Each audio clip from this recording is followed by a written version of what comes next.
Rams football from WMIX Sports. Rams football on WMIX and the free Section 618 app is powered by People's National Bank. Watch most games on the WMIX Sports YouTube channel, thanks to Allstate agent Paul Shields. Mount Vernon Rams football is also presented in part by Munkin Toyota, Country Financial Agent Josh Finley, the Orthopedic Center of Southern Illinois, Huey and Newell Funeral Homes, Michael Croshan, Edward Jones, Heritage Woods of Mount Vernon, State Farm Agent Tony Wilt, the Egyptian Spine Clinic, Walgreens Distribution Center, Culver's of Mount Vernon, SSM Health Good Samaritan Hospital, Bean Insurance, Casaraya Mexican Restaurant, SI Tile and Carpet Supply, Mount Vernon Quick Lube, Hannigan and McGovern Attorneys at Law, Joe's Pizza and Pasta, Hall Insurance Group, and Landers Collision Centers of Mount Vernon. We take you to the Orthopedic Center of Southern Illinois broadcast booth for the Landers Collision Center pregame show. Mount Vernon Rams football starts now. And as the sun sets on Ken Hunt Stadium and in our eyes, it is R.J. Price here at Mount Vernon Township High School alongside Tyler Williams. And our producer and engineer on site is Devin Finley. Our cameraman tonight is Jeff Crow, and our producer and engineer back in the studio is Shauna Pugh. Good evening, everyone. Welcome to Rams football as the Rams open up the South 7 season tonight. In Week 2, taking on the Carbondale Terriers, who came off a thrilling win over Murfreesboro last week. The Rams are looking for their first victory of the season. They hung in there with Waterloo, had a lead early in that one, 14-0, just couldn't hold on, and it came up short to a good Bulldogs ball club, 35-28. As we know, the Rams are learning. They're young, they're inexperienced, but Coach Mings is going to have these guys going, and we're going to hear from Coach Mings in just a second. We're in the Landers Towing and Collision Center pregame show. Landers, 24 hours a day, 7 days a week. For any and all your towing service needs, call 1-888-LANDERS. That's 1-888-LANDERS. Chris Hugo is on assignment elsewhere here this week, so you got me, you got Tyler here with me, and we're going to bring in Tyler here in just a few minutes after we talk to Coach Dan Mings here on our pregame show. Tyler will have our keys to the game, and we'll get our starting lineups and more here during our pregame show, brought to you by Landers Towing and Collision. The Rams taking on Carbondale tonight. Should be a beautiful night for football, so if you can come on out and join us here tonight at Ken Hunt Stadium. We'll be back with Coach Mings after this. You're listening to Rams football, powered by People's National Bank on WMIX and the Section 618 app. Do you have a check that needs deposited and don't have time to make a trip to the bank? No problem. With mobile deposit at People's National Bank, just snap a picture of the check with your smartphone, and with a couple of clicks, it's deposited into your account. Depositing a check with a PNB 2Go mobile banking app is just that easy. Just tap, snap, and deposit. Plus, it's free. Download the PNB 2Go mobile banking app today to get started. People's National Bank. We make banking easy. Member FDIC. Wireless or service fees may apply. Nobody protects you from mayhem like Allstate. I'm a lost bee that found my way into your car. And now that I'm in here, good luck getting me out. I think it's gone. Wait, no, it's in my hair. And if you don't have the right auto insurance coverage, well, this could be quite a sticky situation. So get Allstate. Contact your local Allstate agent, Paul Shields, today to see how you can save. Subject to terms, conditions, and availability. Allstate Fire and Casualty Insurance Company and Affiliates, Northbrook, Illinois. If you are looking for a new career, Walgreens Distribution Center in Mount Vernon is hiring. Walgreens offers an excellent benefits package, competitive pay, on-site health clinic, 401k, performance bonuses, full-time employment, salaried positions, and even build your own schedule options. Plus, they have walk-in Wednesdays every Wednesday from 11 a.m. to 1 p.m. No appointment necessary. Walgreens is an equal opportunity employer and welcomes individuals with diverse talents and backgrounds. Walgreens promotes and supports a drug-free workplace. This is Mount Vernon Rams football, powered by People's National Bank. Back on the Landers Towing and Collision Center in Mount Vernon pregame show, R.J. Price here as we're talking it over with Coach Dan Mings. And whether it's a collision repair, camper, or trailer repair, towing, or heavy collision repair, Landers is here for you. Call 1-888 Landers. And we had a chance to talk it over with Coach Dan Mings before tonight's game against Carbondale. Coach Dan Mings with the Mount Vernon Rams with us here this evening. And Coach, good evening. Hey, good to talk to you, man. Hey. Oh, I'm doing great. It's good to finally get to talk to you and get to see you in person. I've never been able to see the team in person. Last few years, I've covered El Dorado football, and this year I've freed up now, and I can fill in for Chris Hugo tonight, and it's going to be a treat for me to get to watch Rams football.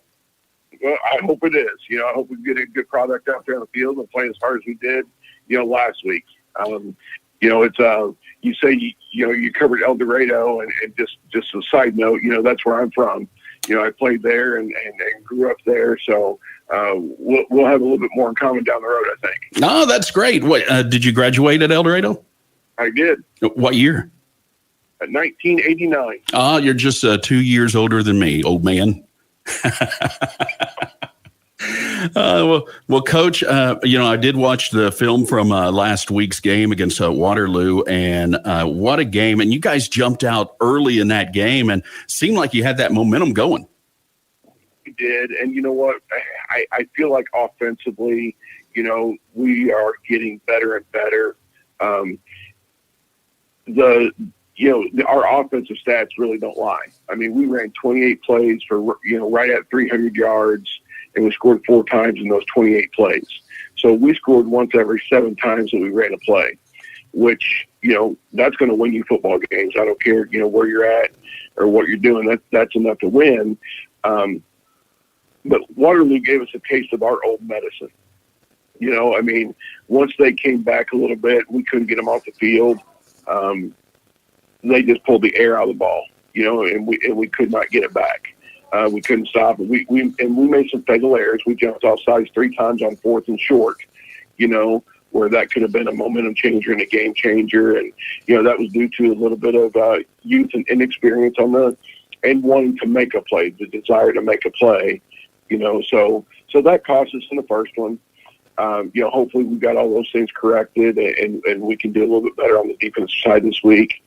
But, kudos to Waterloo. They just pounded down, 3 yards a play and just kept us off the field, basically, because when we're on the field, there's a good chance that we're going to score, so we feel terrible about losing, because, we really wanted to start this season off 1-0, but, at the other end of the spectrum, the teacher side, the learning side, we got better from it.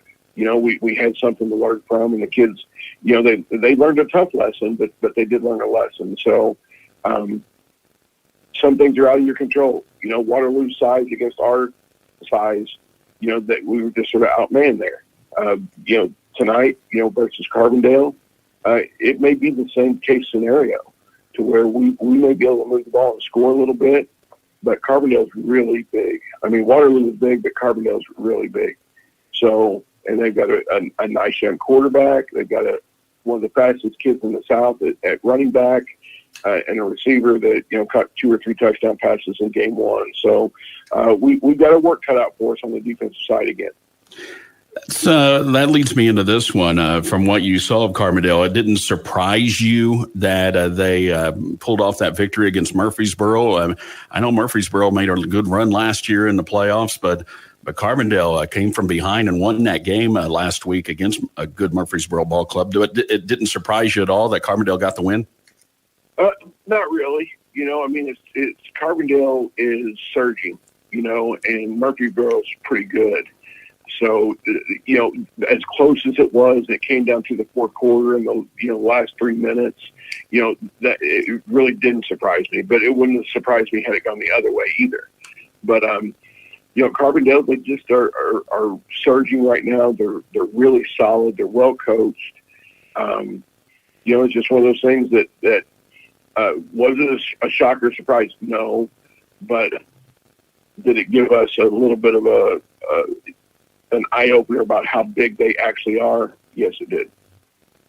Now, at this time of year, I mean, we're only into week 2. What, in all your years of experience of being a high school football coach, Coach Mings, what do you say is ahead right now? Is the offense ahead of the defense, or is it vice versa? Or are they they're about the same right now? Well, I think our offense is a little bit ahead of where our defense is because we're playing a lot of young kids on the defensive side. So as we learn and develop, our defense, I think, will become a strength for us, because we're very athletic over there and we're more than capable. It's just experience that we're working with. So right now, I think we just have a little bit more experience on the offensive side of the football than we do on the defensive side. So, it right now it is what it is. It's a growth process. It's a learning process. And hopefully, your biggest improvements are supposed to come from week 1 to week 2. That's when your biggest improvements are supposed to come. So hopefully we show some improvement, but that also means Carbondale's biggest improvements are going to be from week 1 to week 2. So, I look for a battle. I look for us to line up and be scrappy with them. And, hopefully this is the one that'll go our way. Well, one thing you got to be proud of, your guys, got down by 14 late in that ball game last week, but didn't give up. They just kept battling, and made it close there at the end. Well, that's the other thing that, obviously we go over the film with a fine-tooth comb, and this may be one of the only times in my 32 years of doing this, that I could not find a loaf play, where a kid is tired and he takes a play off, or he doesn't he doesn't try to execute his assignment to the best of his ability. We did that, so again, and I keep going back to this, and it's probably going to be a theme for this year, how young we are, but the effort was there completely, and the execution of the assignments, the effort was done. We just got beat, and we got beat because we made some mental errors with youth, but it wasn't lack of any kind of effort, which was exceptional. So if you got to take the positives out of a negative, that was it. And our kids saw that, and we showed it to them on film, and we tried to make it as a positive experience as we could, and I think that, when this is all said and done, we look back at week 1 and we feel pretty bad about what happened. But right now, where we're at, it's just the process of learning and getting the reps under your belt and getting game time under your belt and understanding down and distance and situational football. Yeah, the first game of the season, it's always warm. These guys could have gave up, like you said, but you got to be impressed. I mean, their focus was there, and it's only going to get better. And you got to make sure. I mean, these are just young kids. Their psyche, they're built different than we are, Coach, and you just got to keep them focused all year long. That's hard to do. Well, it is, especially when you work literally 365 days to play one game. To play that first game, and the emotions were pretty high, and everybody was revved up a little bit, and you want to win that football game, because that's what your focus is. So, the psyche part of it with young kids, they need to understand that it's a long haul in a short amount of time. We only get 9 of them, so every one of them counts. Every one of them is weighted pretty heavily. So. That part of it is a little bit tougher to take, but, as a whole, we're fine. The kids are fine. We came out of it pretty healthy, just, bumps and bruises, football type stuff. Sure. Don't think anybody was, injured, to a point where they couldn't practice or anything this week. We had a full roster this week. So, like I say, things are not good because we lost. Things are not bad because we're young and we played pretty well. They ran 70 plays. Mm-hmm. They ran 70 plays, and they scored 1 out of every 15.2 times or whatever it was, that they touched the ball. And we were 1 out of 7. We just got to get them off the field where our offense can do its job. So, and that's sort of what we've been focusing on this week. We got to get off the field. So if there's a key this week. It was no self-inflicted injuries, no self-inflicted penalties. And we didn't have those big penalties. We had the jumping off sides. Other than that, we played a very clean game. We won the turnover battle. Our kicking game was very good. So there's more positives than negatives at this point. Had we come out with a win, had we come out with a victory, I would probably be saying the same things. Now, coming off a loss like that, this really doesn't make it a must-win this week, against Carbondale. It's just the second week of the season, but it feels like it. I mean, it's one of those that, the opening of South 7 play, you just really want to get a win here tonight. Oh, yeah. I mean, there's no doubt we want to win every one of them. Oh, yeah. But yeah, I mean, we do. We want to do well in the conference and having conference games this early in the year. It's a little bit different, strange, because this is supposed to be sort of a non-conference type thing where you're up for conference play, but it's here. It's right off the bat. We've got Carbondale and Marion in the next 2 weeks, and then then it's a little break before our next conference games. So yeah, no, it holds importance due to the conference. It also holds importance due to the playoffs, if that's something that we could ever achieve this year. I mean, we need to get off to a good start like we did last week, but then we got to be able to finish. Yeah, Coach, good luck tonight against the Carbondale Terriers. I know it's not going to be easy, but I think we're going to be sitting there with that W and smiles on our face at the end of this one. That's what we're hoping, man. I appreciate it. It's Mount Vernon Rams head coach Dan Mings getting ready for the Carbondale Terriers tonight in the Landers Towing and Collision Center of Mount Vernon pregame show. Accidents happen when they do. Landers Collision Centers, they got you covered. Landers Collision Center, Route 37 South in Mount Vernon.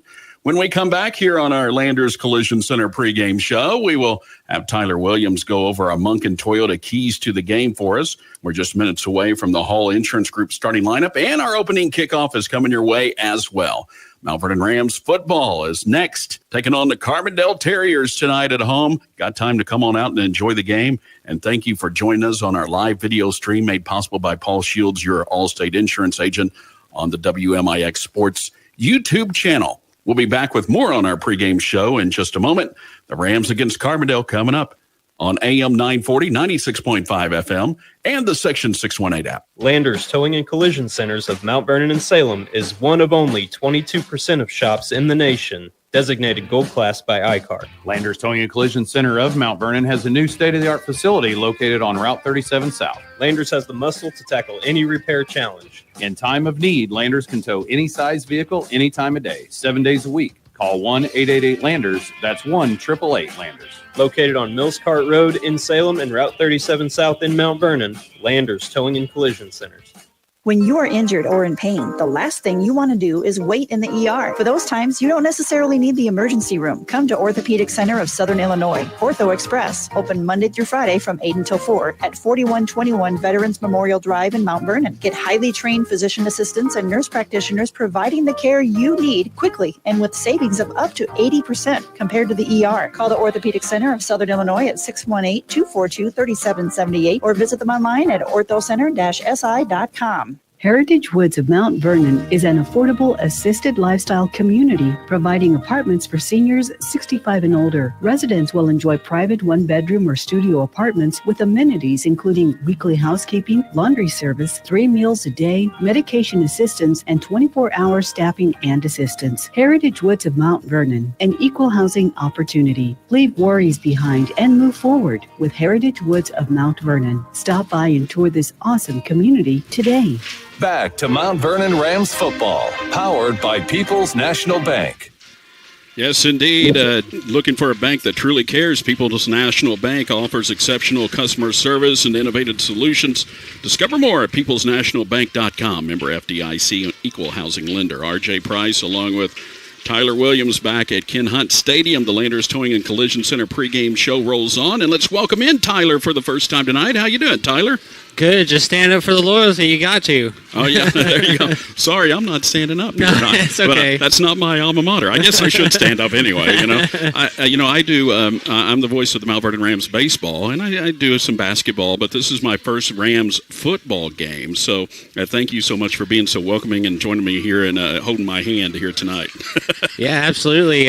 Mount Vernon football is definitely a thing that brings the community together. Absolutely. Football, basketball. You have different. Baseball maybe has a little smaller crowd, but football is something that brings all the fans together on Friday night once a week. There's nothing better than Friday Night Lights. We have beautiful weather for it today. Let's get your Munkin Toyota keys to the game for the Rams to get a victory here tonight against Carbondale. What's it going to take? What are we going to see from the Rams here tonight? Yeah, I think we have. Coach Ming said it. We got to correct the defensive mistakes, and that's the first and foremost thing I think that we should do. And we got to play with intensity on the line. They are bigger, and so we have to play with some intensity on the line, just like we did last week. Got to play with the same intensity the whole entire game. And going along with the first one, the third one, the defense needs to get off the field. The whole second quarter, we're pretty much on the field. The defense is on the field the entire time, and so that's not a good recipe for success. And it definitely hurt the Rams in that Waterloo game towards the end because the defense just didn't have any gas left. So those are the keys to the game. And as Coach Ming said also in the pregame show is that, this the most improvement you see is from week 1 to week 2. So hopefully we can correct those mistakes. And that's what Coach has been doing this week in practice. And it may have been a short week for us at school or at work, but not on the practice field. They were out here all week long. No, for sure. Labor Day is a good day for them to work. It's a good day for us to be off, a good day for them to work. Coach Ming's he's good at bringing the kids together and really making them focus on a certain thing for each week. You saw it for the last 2 years. I think we're going to see it this week coming back from week 1. Munkin Toyota is your home for the lifetime powertrain warranty. You have peace of mind of knowing you're protected against the cost of covered breakdowns for some of your vehicle's most important parts. Find out more at MunkinToyotaMountVernon.com. And when we come back on the Landers Towing and Collision Center pregame show, we will have our Hall Insurance Group starting lineups for you and get ready for kickoff. Rams football delivered by People's National Bank on WMIX Sports in the Section 618 app. I'm Michael Croshan, your Mount Vernon Edward Jones financial advisor. We're all about financial investments, but we also value the investments of time, patience, and encouragement that our young athletes receive from their coaches, teachers, and mentors. That's why Michael Croshan of Edward Jones is a proud sponsor of the Mount Vernon Rams on WMIX. Call 618-244-5990 or visit edwardjones.com for all your investment needs. Edward Jones, member SIPC. Hi, I'm Marty with Huey and Newell Funeral Homes. No one wants to stay where the pain is. Our natural instinct is to fix it or make it go away. There are some kinds of pain that never completely leave. They can, however, change over time. We're here to help your family begin a healing process and to help you see there's light that shines through the darkness. We are Huey and Newell Funeral Homes, showing compassion and helping others find hope now and many years to come. You've seen prices rise from the dinner table to the pump, but Allstate agents are seeing ways to save you money on insurance. From starting a new policy to bundling coverage or even driving safely, Allstate agents know how to maximize your savings. They'll share their knowledge as they help you personalize your coverage. Because when it comes to seeing all the ways to save, Allstate agents do it best. Contact Mount Vernon's Allstate agent, Paul Shields, today. Savings vary, subject to terms, conditions, and availability. Allstate Fire and Casualty Insurance Company and Affiliates, Northbrook, Illinois. Follow us on social media at WMIX Sports. This is Mount Vernon Rams football. R.J. Price along with Tyler Williams back at Ken Hunt Stadium as we get ready for Mount Vernon Rams football as they are taking on Carbondale tonight in the opening of the South 7 season. Time for our Hall Insurance Group starting lineups. We're going to go defensively at first for Carbondale, even though they won the toss, so they're going to receive, but we're going to run down their defensive starters here. Emmanuel Isbeth is their free safety in their defensive backfield. Jace Trigg is also back there, and Javion Oliver. And their linebackers, they go with Lorenzo Eckford along with their outside linebacker is Dion McVeary, along with J.J. Oliver. Defensive ends, Jonathan Jackson, along with Talon Robinson-Smith. And I left out their inside linebackers, Christian Caffey, and also along with Savion Thomas Mills. So, these guys are big. And we'll see it also on their offensive line and talk about those guys. And we left out Torian Cresswell. He's their nose tackle as well, as I went down the list there. That's the lineup for the Carbondale Terriers on defense, and we'll see us on offense. And whenever we take over on offense, of course, we'll have Mays at quarterback. And Malachi Mays has been impressive last week. He showed some leadership signs. And then you got Morales back there in the backfield, Jaden Morales, along with Jashawn Staples, both of them very strong last week.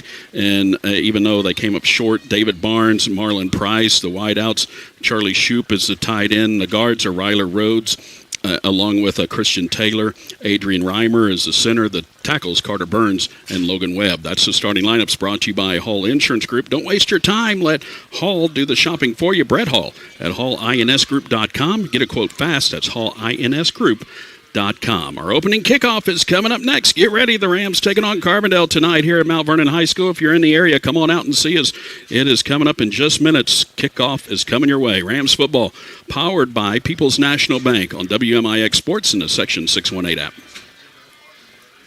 Orthopedic Center of Southern Illinois welcomes Natasha Rhodes, nurse practitioner, to their staff. Natasha specializes in orthopedics with special interest in spine and is accepting new patients. Her clinical experience lies in neurosurgery with concentration on adult geriatric primary care. Orthopedic Center of Southern Illinois is changing the face of back and neck care by providing comprehensive treatment with a personal approach. Visit orthocenter-si.com or call 618-242-3778.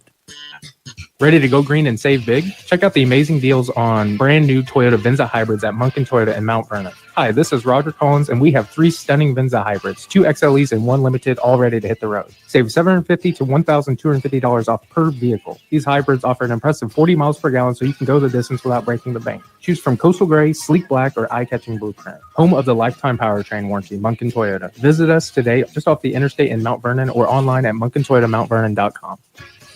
Stop searching for your own insurance. You have too much on your plate. Just one call to Hall Insurance, and they'll find the best coverage for your needs. Whether it's home, auto, renters, boat, motorcycle, your business, whatever you need coverage on, they'll do the work for you. Then call you back with a quote, most times in the same day. Call 618-244-7500 or visit HallInsGroup.com. Hall Insurance Group, your independent insurance agency in Mount Vernon. HallInsGroup.com.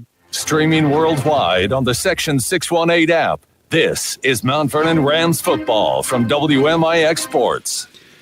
What a beautiful night here. We couldn't ask for a better night. It's 77. It's probably a little warmer for them down there than it is up here in the press box, Tyler, but still a beautiful night. A little breezy. Looks like the wind is blowing out of the north a little bit. That north wind could make it a little cool tonight, but it's going to be a nice night for football here at Ken Hunt Stadium.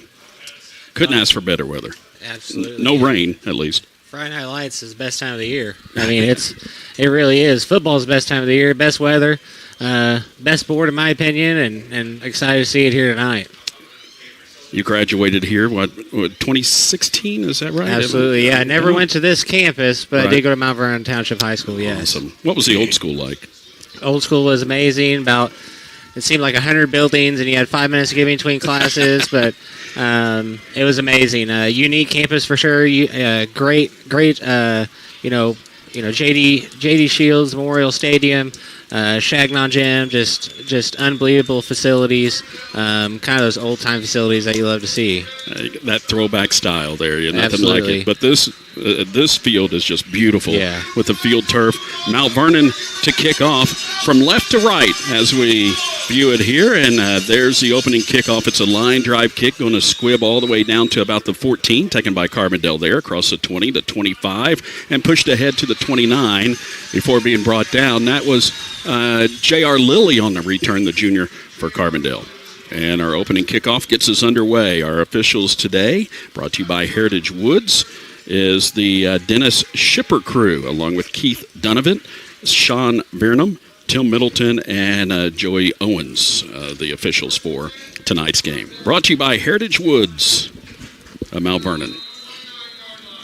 As Carbondale takes over, moving from right to left. They are in their white jerseys with the black pants, black helmets, black numbers and letters. And the snap is a low one. And then a handoff, right side, across the 30, 35, the 40. Running room up to the 45 before being knocked out of bounds. A good run by Mozzie Graham getting the first carry from scrimmage.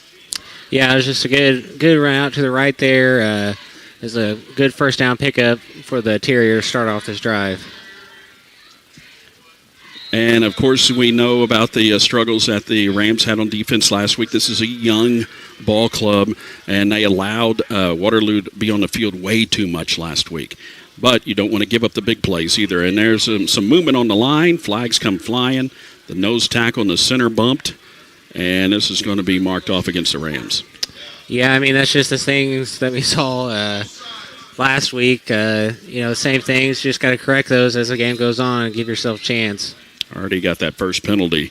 Tonight's video stream that you're watching on the WMIX Sports YouTube channel is made possible by Paul Shields, your Allstate insurance agent. My good friend Paul, he is watching tonight with his lovely wife Carly and enjoying the football game here this evening. Shotgun snap, it's taken, handoff now to Graham up the middle and hit hard right there at the line of scrimmage for little or no gain. Yeah, it looked like Malik Grisham got a good break. Looked like a little corner blitz there coming off that right side. And just absolutely blew up that play from the get-go. His quarterback for Carbondale, we saw him in the warm-ups, and he was slinging it. There's a handoff. It goes again to Graham, near side, 40-yard line. He's got first down yardage, pushed out of bounds and into the medical cart at the 36-yard line. Watch out. Yeah, just kind of... Well, at least if he got hurt, it was right there. Yeah, he just kind of jumped right through it seemed like.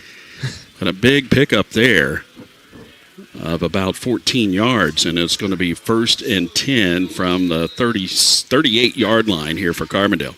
Nelson in the shotgun. He rolls out to his right, looks down the field, has a man, and it's almost picked up but dropped or caught. But he had a knee down at the 25, so that's a first down and a pickup of 13.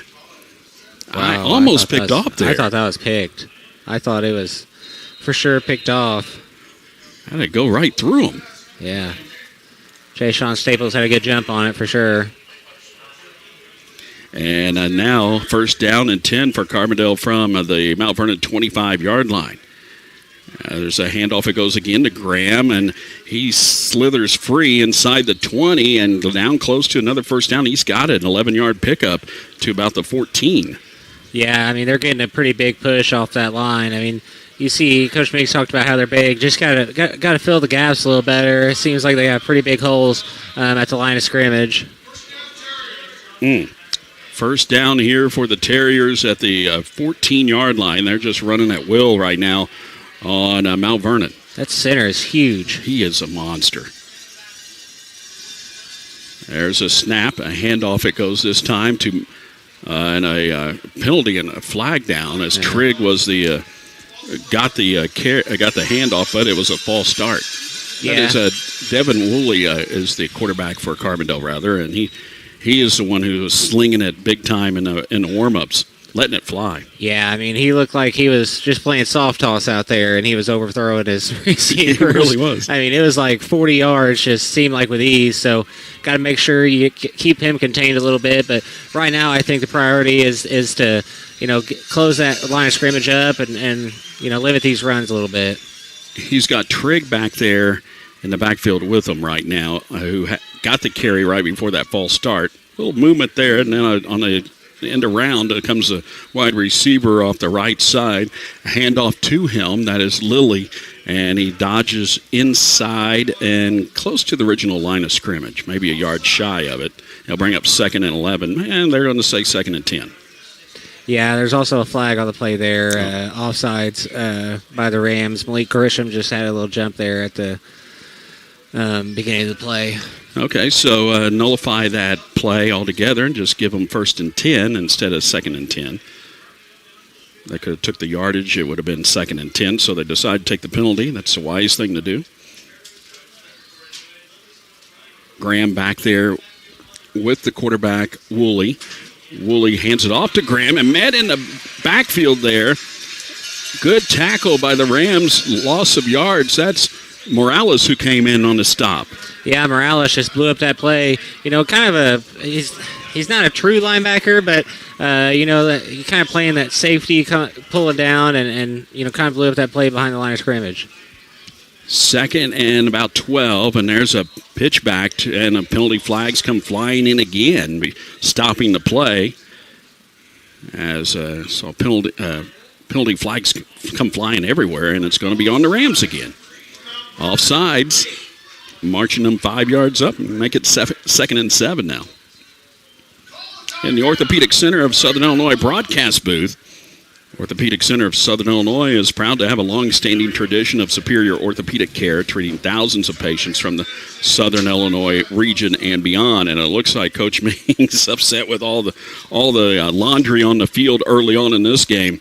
He is out there to have some words with his defense. Yeah, I don't necessarily blame him, to be honest with you. The same mistakes that are happening from last week are happening again this week. I get they're eager, and I get they want to get a jump against the bigger offensive line, but just wait till the ball gets snapped. It's not. It seems not that hard, but when you're geared up and you're ready to go and you're young and you're just ready to roll. I mean, I do get it to a certain extent, but I mean, we've had 3 or 4, and it's not even. I mean, we haven't even played 3 minutes of the quarter. And you get a different cadence from that quarterback, that you may not be familiar with, and it's really caused some confusion here so far for the Rams at least, and coming out of that SSM Health timeout. SSM Health, Good Samaritan Hospital, advanced care close to home. 2nd and 7. There goes a man in motion on the jet sweep, and he fakes it to him. Looks down the field. Woolley fires in the back of the end zone, and it's caught, and is he in? I didn't see the signal. He's in. Touchdown. The official on the back line didn't signal, so the one on the side did, and it is a touchdown here. And it's 6-0 Carbondale. 9:18 left in this first quarter. Yeah, Braylon Berry just going to the pylon. Just good throw. Good catch. I mean, there's nothing else to really say about it. Can't leave that guy open. I mean, you would think that after the week he had last week, 7 receptions, 152 yards, and you'd probably put like about 8 guys on him. Yeah. But he wiggled free. He was alone and got the score. 6-0 here, Carbondale. And now equipment problem here from the Rams, and they're allowing him to make some adjustment and back out there. That's Noah Ellis, and he's out there now. For the extra point attempt is Andrew Stevens, the Carbondale kicker. It's up, and it's blocked. Blocked by the Rams. So that's good news. That's something good that came out of that one. 6-0 our score. 9:18 remaining in the first quarter, and our first score of the game that you just saw, it was brought to you by Walgreens Distribution Center, or just heard as well, depending on if you're watching or listening here tonight. Walgreens Distribution Center is looking to hire full-time, part-time, build your own schedule, and even salaried positions. Walgreens is an equal opportunity employer, welcomes individuals with diverse talents and backgrounds. Well, now we get to see the Rams offense. Yeah, I'm excited to see the Rams offense. Maybe have a team meeting about the defense, but I'm excited to see the special teams. I'm excited to see the offense, especially coming off last week. I mean, we played pretty efficiently, only getting 28 snaps. I mean, I don't know the snap totals in real time, obviously, but hearing that, it was a pretty efficient day for the offense last week. Yeah, total plays, it was 69-36. That's amazing. And so the Rams scored every 7 plays on the average, so their offense can be explosive. 3 guys back here for Mount Vernon. Kick coming here from Stevens from right to left. It's a bouncer at the 24 and rolls all the way back into the end zone where the Rams will let it roll, and Malik Grissom will down it there, and they'll take over after the touchback. So the Rams offense, for the first time tonight, coming out on the field. Tonight's game brought to you in part by Josh Finley, your Country Financial agent. He brings you our Country Financial Ram of the Week. You can get started planning for the future with Josh. Call 618-242-4024 or find Josh at countryfinancial.com. We'll be checking that scoreboard throughout the night, brought to you by Tony Wilt, and get you some other scores around Southern Illinois. A lot of football going on the Section 618 app.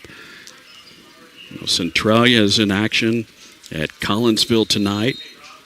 Nashville is at home against Carterville. Carterville really took a beating from Benton last week. Yeah, they did. 1st and 10 from the 20 here for the Rams as they line up on offense.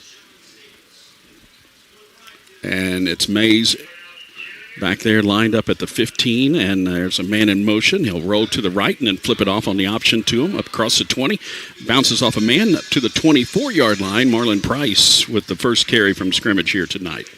Yeah, MP4 just being solid, being the senior leader that he is, just starting off the game and getting this offense rolling a little bit. He didn't have a carry last week, if I recall. He did not. He did have a pretty good catch. He came back and caught it in the half, I'm pretty sure. But other than that, he was, played good defense.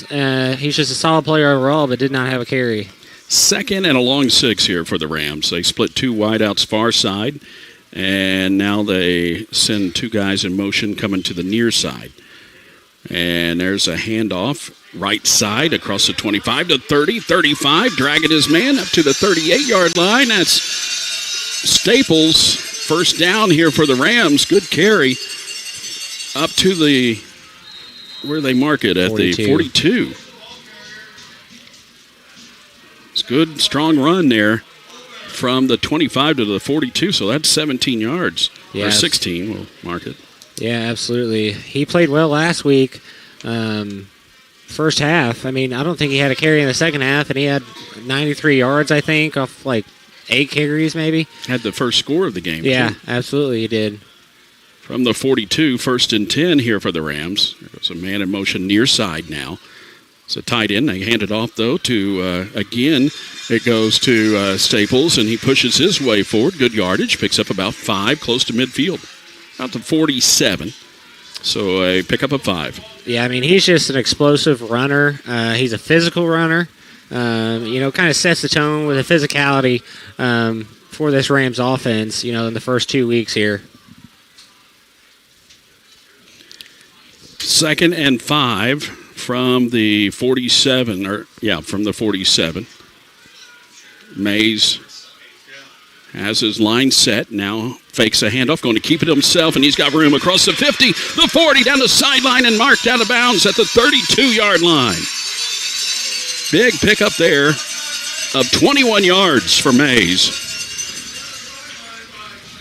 Yeah, if you want to watch it back going today. Dave Barnes, incredible block on the edge there for him to get that big chunk yardage. So credit to Dave Barnes. Just absolutely taking his man and taking him out for vacation or something. Just absolutely just. 1st and 10 here from the 33 for Mount Vernon. And takes a snap, hands it off this time to Staples, and he's wrapped up big time in the backfield. Loss of about 2 yards, and may have lost his head, too. Lost his helmet there. Yeah, that's just good team tackling there by Carbondale. Just trying to stop this powerful Mount Vernon rushing offense. So that sets him up behind the chains at 2nd down and 12. Checking that Tony Wild scoreboard. Murfreesboro leading Anna Jonesboro 8-0, just a minute and a half into that one. Hamco over... actually, Carmi White County now leading Hamco 8-7. After Hamco scored, Carmi returned the ensuing kickoff for a touchdown and took the lead.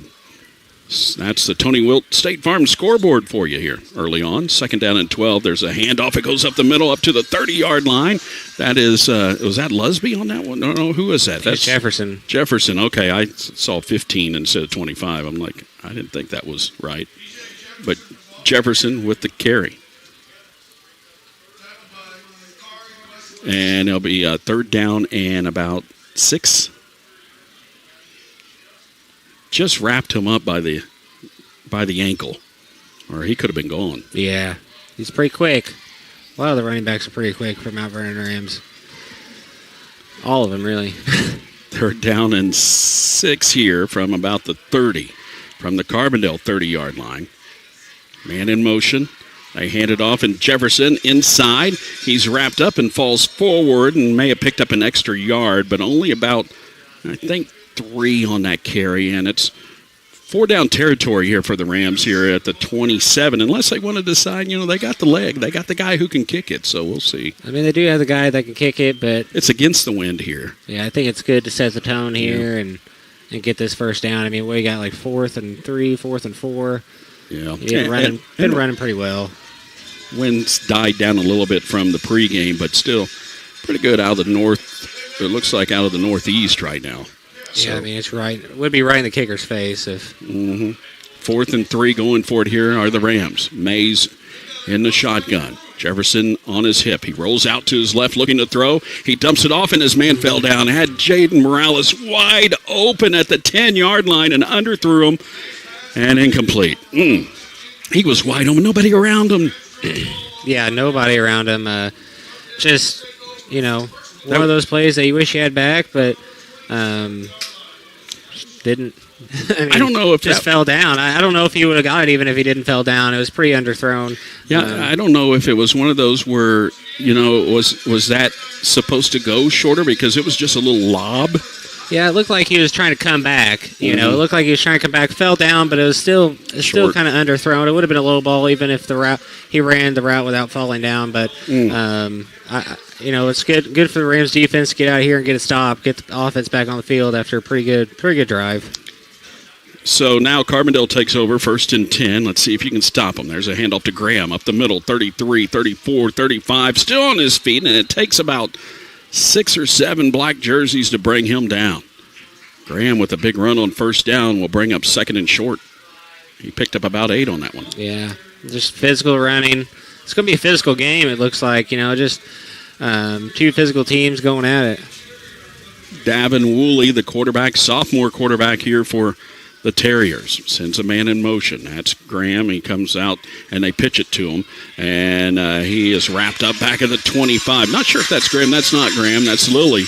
And he's wrapped up back at the 30-yard line. So a big loss that time. Good job by the defense. No, absolutely. That toss play they did before, and it gained some yards. Mount Vernon defense learning pretty quickly, getting off the blocks and getting out there in the backfield. So from the 36, backing them up to the 30, a loss of 6 on that. And that's nice. 3rd down and about 7 here for Carbondale. Stay on side. Right. With these third longs. Stop them here, force them to punt. Woolley takes the snap, hands it off to Graham. He stutter steps and dodges a man at the 30. He's got 1st down yardage. 40, 45 up midfield, 50, and throws his defender down before stepping out of bounds at the 48, 47-yard line. Big pickup there. That is a 23-yard pickup for Graham, and he continues to just run over us. He's playing pretty well. He's pretty good. I don't remember him last year, I guess. I was at the Carbondale game. I just don't. Last week he had 87 yards. He's well on his way to that already tonight. Yeah. It's 1st and 10 here for Carbondale in Rams territory now. At the Rams 47. A lot of movement on that offensive line here, getting set and a handoff to Graham, right side. He has a little bit of room, but then met there by the Rams defense. He kind of waited for some guys maybe to overrun him, but he was wrapped up after about a 4-yard carry. One of the Rams coming off limping here. That looks like Malik Grisham. Is it? Yep, Malik Grissom coming out, the sophomore. 2nd down and 6. Carbondale in a hurry. They got a man wide open down the left side, and it's tipped. Good job over there by the Rams. Marlon Price getting his hand in there to knock it away. Hey, best defender on the basketball team, best defender on the football team. It looks like MP4 showing up again solid for the Rams. Man, because Barry was wide open, streaking down that sideline, and Price came over and just got his fingertips on it. Knocked it up in the air at around the 25, and it's 3rd down and 6, a long 6 for Carbondale. Here the cowbells are ringing here as their fans trying to fire up this Rams defense. Man in motion. Woolley looking toward him, and he overthrew him. There was Trigg, who was open down the sideline, streaking down the sideline on that wheel route, and they just overthrew him. Yeah, just overthrew him, trying to get it out. There's some good pressure there by the Mount Vernon Rams, just trying to get get the ball out, just a little bit inaccurate. So that brings up 4th down and 6, and let's see if they're going to go for it. They're in Rams territory. Looks like they're going to go for it. It looks like it could be one of those pooch punts or something. Pooch maybe? punch, I don't know. I mean, Marlon Price is playing deep like he's punting it. And They're back going. to throw is Woolley. He's looking to his left. He has Barry down there, and he overthrew him. Just overthrew him. And a turnover on downs. Big break here for the Rams. Yeah, that defense stood up. That's a great job by the Rams defense. Maybe the best drive we've seen all year by them. When you experience the loss of a loved one, trust Huey Funeral Home to guide you in honoring their life. Huey Funeral Home is there to serve your family with dignity and compassion. HueyFH.com. You can also call them at 618-242-3348. I wonder if they're watching us over at Casa Raya tonight. You ever ate at Casa Raya? I have, Oh, yes. my gosh. We were over there last Saturday. It was just delicious. It's probably my favorite Mexican restaurant in town. It's very nice, very good food, very good food. And if Sergio is in town, you need to make sure you say hi to him. Rams take over here at the 43, their own 43. Trailing here 6-0, 2:12 left in the first quarter. There's a handoff. It goes up the middle, and he breaks it. All the way down to the 30, the 20, and goodbye. Touchdown, Staples. Touchdown, Rams to tie it up. 57 yards. He is fast. Yeah, he is. He's fast. He gets on that outside. He breaks tackles. That's the best thing about his game. He breaks tackles. He gets on the outside, and it's a track meet. And let me tell you something. Not many people are going to win a track meet against Mount Vernon Rams. Trust me, I know. Carnine is on to attempt the extra point, with the Rams now tied 6-6, 2:03 left in the first quarter. This could give the Rams the lead just like that. And it is up, and it is, of course, good. 7-6. Mount Vernon with the lead, and that's a Southern Illinois Tile and Carpet Supply touchdown from the Rams, and Staples going 53 yards on that one. Wow. I mean, just like that, you see what a defensive stop can do for your offense. You come up with a big stop and turnover on downs, and then just get it right back, and bam. Just absolutely, that's the momentum you need from your defense. You get them in a 3rd and long, a 4th and long. You don't make the offsides mistakes. You don't kind of shoot yourself in the foot. And first play of the game, it's out to the races with Ja'Shawn Staples. And again, not many teams are going to be able to match up with the Mount Vernon Rams speed. So if we can break those runs, I mean it's to the house almost every time. I think. At People's National Bank, your satisfaction is their priority with a range of banking options and great customer service. They're here for you. Those guys in the top left-hand corner of your screen on the WMIX Sports YouTube channel is People's National Bank, member FDIC, equal housing lender. So Rams take the lead now, 7-6, 2:03 left in the first quarter. Fairfield leading El Dorado 14-0. That's with 6 minutes left in the first at Fairfield tonight on our Tony Wilt scoreboard. And here's the kickoff. It might be a touchback. Ooh, man, that is buried. Caught at the 4-yard line. Up to the 15. Almost stripped at the 20. 25, still on his feet. 27-yard line. Struggling to get a little bit more yards. Up to the 28 is J.R. Lilly. I mean, that was a boot. I think the wind kind of took it up there. It's kind of like in golf when you have a little flip wedge and the wind's just right in your face. You got to club up a little bit. I don't know if he can club up, but you saw in the opening kickoff, he kind of squibbed it. Yeah. And this one, kept it low, but this time he let it air. Four-star kicker. Mm-hmm. And it comes off with some juice. It really does. Kicks them over 50 yards in practice, can make them in warm-ups. Man. There's a handoff. It goes this time again to Graham, and Graham is wrapped up, and it seems like the Rams here in the last few plays have got him snuffed out. And that's the transfer from Benton, Amari Rose. He has been playing well in that linebacker position for the Mount Vernon Rams the first couple weeks. It's good to see. Rose, a 6'2 junior. It's 2nd and 8. 2-yard pickup for Graham and the Terriers. Rams lead 7-6, a minute 15 left in the first quarter. There's a snap, almost bobbled a little bit there, and a handoff goes to Graham up the middle to about the 36. I was saying almost fumbled. It kind of went to the side of the quarterback there, and Woolley, but it was a like hot potato snap too. Yeah, he's kind of struggling off the field here. So hopefully he's okay. 3rd down and 1. Good pick up there by Graham to make it manageable. Very manageable for the Terriers as they line up under center here. Maybe to try to draw the Rams off. Nope. Quick snap, handoff, bounces it outside. Got the first down to the 40. 45 still on his feet, out of bounds at the 48-yard line. And that time it was Jace Trigg, sophomore with the run. Trigg, let's see what he did last week in that win over Murfreesboro. He had 3 carries, 13 yards. He's looked impressive so far in his couple of touches here this evening. 1st down and 10 from the 48 for the Terriers.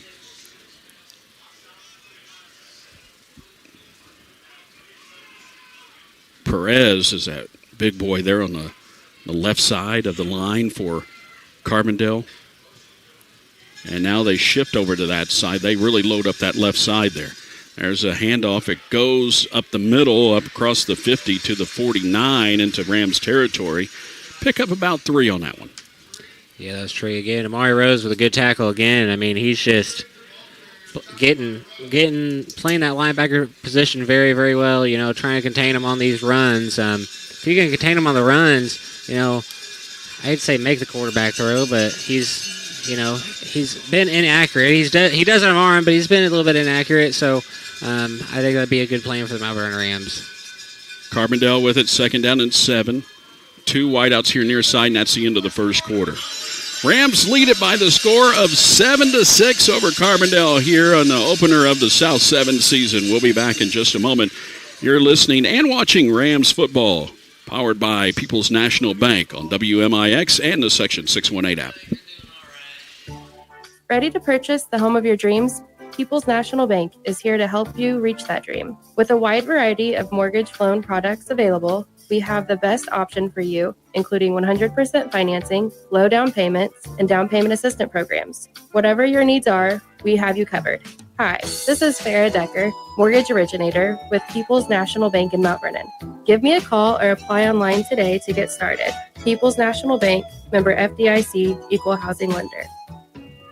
I'm Michael Croshen, your Mount Vernon Edward Jones financial advisor. We're all about financial investments, but we also value the investments of time, patience, and encouragement that our young athletes receive from their coaches, teachers, and mentors. That's why Michael Croshen of Edward Jones is a proud sponsor of the Mount Vernon Rams on WMIX. Call 618-244-5990 or visit edwardjones.com for all your investment needs. Edward Jones, member SIPC. Watch the Rams in stunning high definition at WMIXsports.com. Powered by Paul Shields, Allstate Insurance. R.J. Price and Tyler Williams back at Ken Hunt Stadium where the Rams lead the Carbondale after one quarter, 7-6. Tonight's game brought to you in part by Bean Insurance. Chris Bean, a graduate of Mount Vernon High School and a proud sponsor of the Rams. There's a handoff as Carbondale has it, 2nd and 7, and dodges inside. Couple missed tackles there, and a good run there by Trigg, and he's got the first down from the 47 up to about the 39, so a pickup of 8.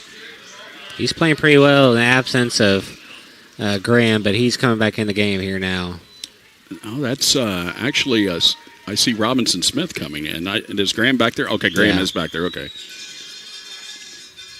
Hard to tell. You have these skill players with the numbers that are close to each other, and whenever the jerseys get bunched up, is that 7, 3, 1? What is that? There's a handoff. It goes to Graham. Good run on the left side. Shows no ill effects of that injury, and he's got a first down. Picked up about 14 up to the 25.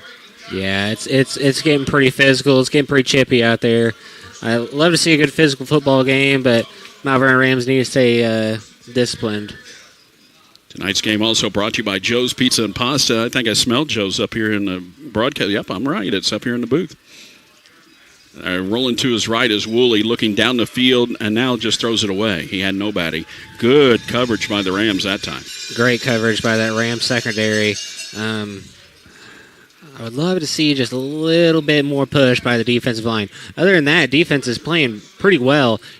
Limit the mistakes. Other than that first drive, take out the first drive, we have no penalties on the defense. I know I just jinxed us right there, but take out the first drive. We're playing pretty well. Just a little bit more push. Just get a little pressure in this quarterback's face. I think that'll be successful for the Mount Vernon Rams. McKinnis and Barry both were downfield, but covered very well by the Rams, and now. There's a penalty flag, as I think they got the false start. Good.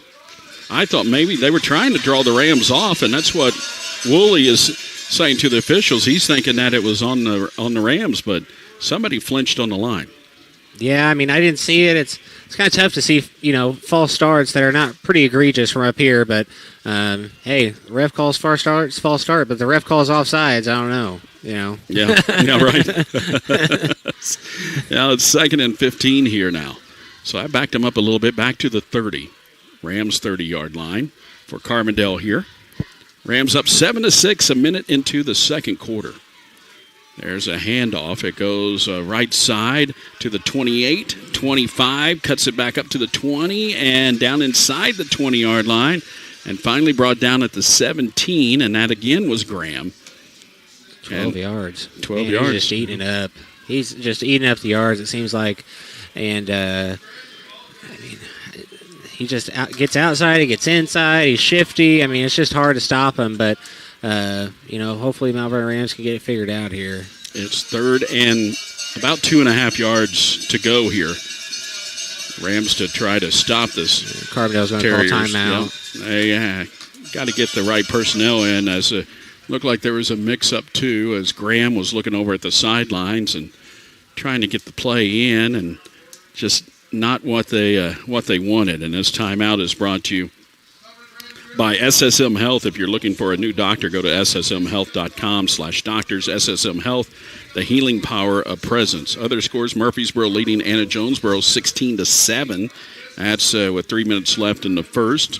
And DuQuoin leading Harrisburg 14-6 with 9:23 left in the second quarter. I know DuQuoin is a little down this year from what they were last year, but still they're always strong. And Harrisburg expected to make a big run this year again, and that's a good matchup between those two ball clubs. Yeah, Harrisburg's usually pretty good, aren't they? I'm not too versatile, and other than the South 7 Conference and people that we play off schedule, but I always hear Harrisburg usually pretty good ball club, pretty good program. That's a check of the Tony Wilt State Farm scoreboard. It's 3rd and 3 here for Carbondale. False start. Oh, good. And looked like maybe the tight end on the left side maybe moved. Yeah, I think it was number 1 there. Just kind of jumped. It was? Okay, Barry. Yep. He's playing that kind of tight end position, and he jumped right there and got a penalty. 3rd long here, 3rd and 8. Back him up. At the 22 now. 3rd penalty on the Carbondale Terriers. 2 of them right back to back. If you give it to Graham, he'll probably pick up that first down and no problem. That's the way he's been all night long. Yeah. But at least you backed him up a little bit, made it more tough on him at 3rd down and 8. Crowd comes alive here, looking for a stop. Man in motion. Toss play. No. They hand it off to Graham up the middle. He's wrapped up in the backfield. Good job. He was slung forward, though, by Staples, but slithered free for a moment to pick up an extra couple yards instead of being stopped for a loss, but only a gain of about 1. Yeah. Just unbelievable play by Jay Sean Staples there. Just unbelievable. Comes out to the outside. Looks like we're having a little discussion here. Looks like it's getting a little chippy, but hey, that's South 7 football. Oh, yeah. They bring Owen Lee, they're one of their big linemen for Carbondale, how big this kid is. They bring him up to talk to for a little talk, and bring the Rams captain up as well. And Owen Lee, just a monster out there. Yeah. I mean, they're all pretty big, honestly. Yeah, they are. Tackles are big. Guards aren't as big, but the tackles are pretty big. That's what you need. 4th and 8, 9:57 and counting here in the first half. Rams leading 7-6. There's a snap. Looking to his left. Barry is covered nicely, and they got him sacked back at the 35-yard line. Amari Rose. Man, he's making an impact here on defense. Number 44, Hank Aaron. No.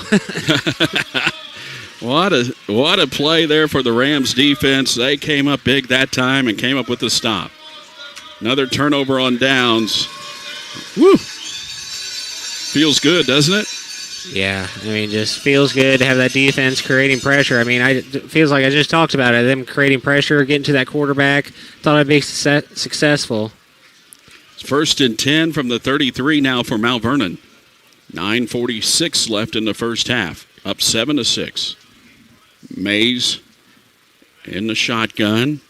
And there's a handoff. It goes back inside. I think that's Jefferson across the 35, 38. That is Jefferson with the carry. He picks up about 6. Yeah, that's a good carry by Jefferson.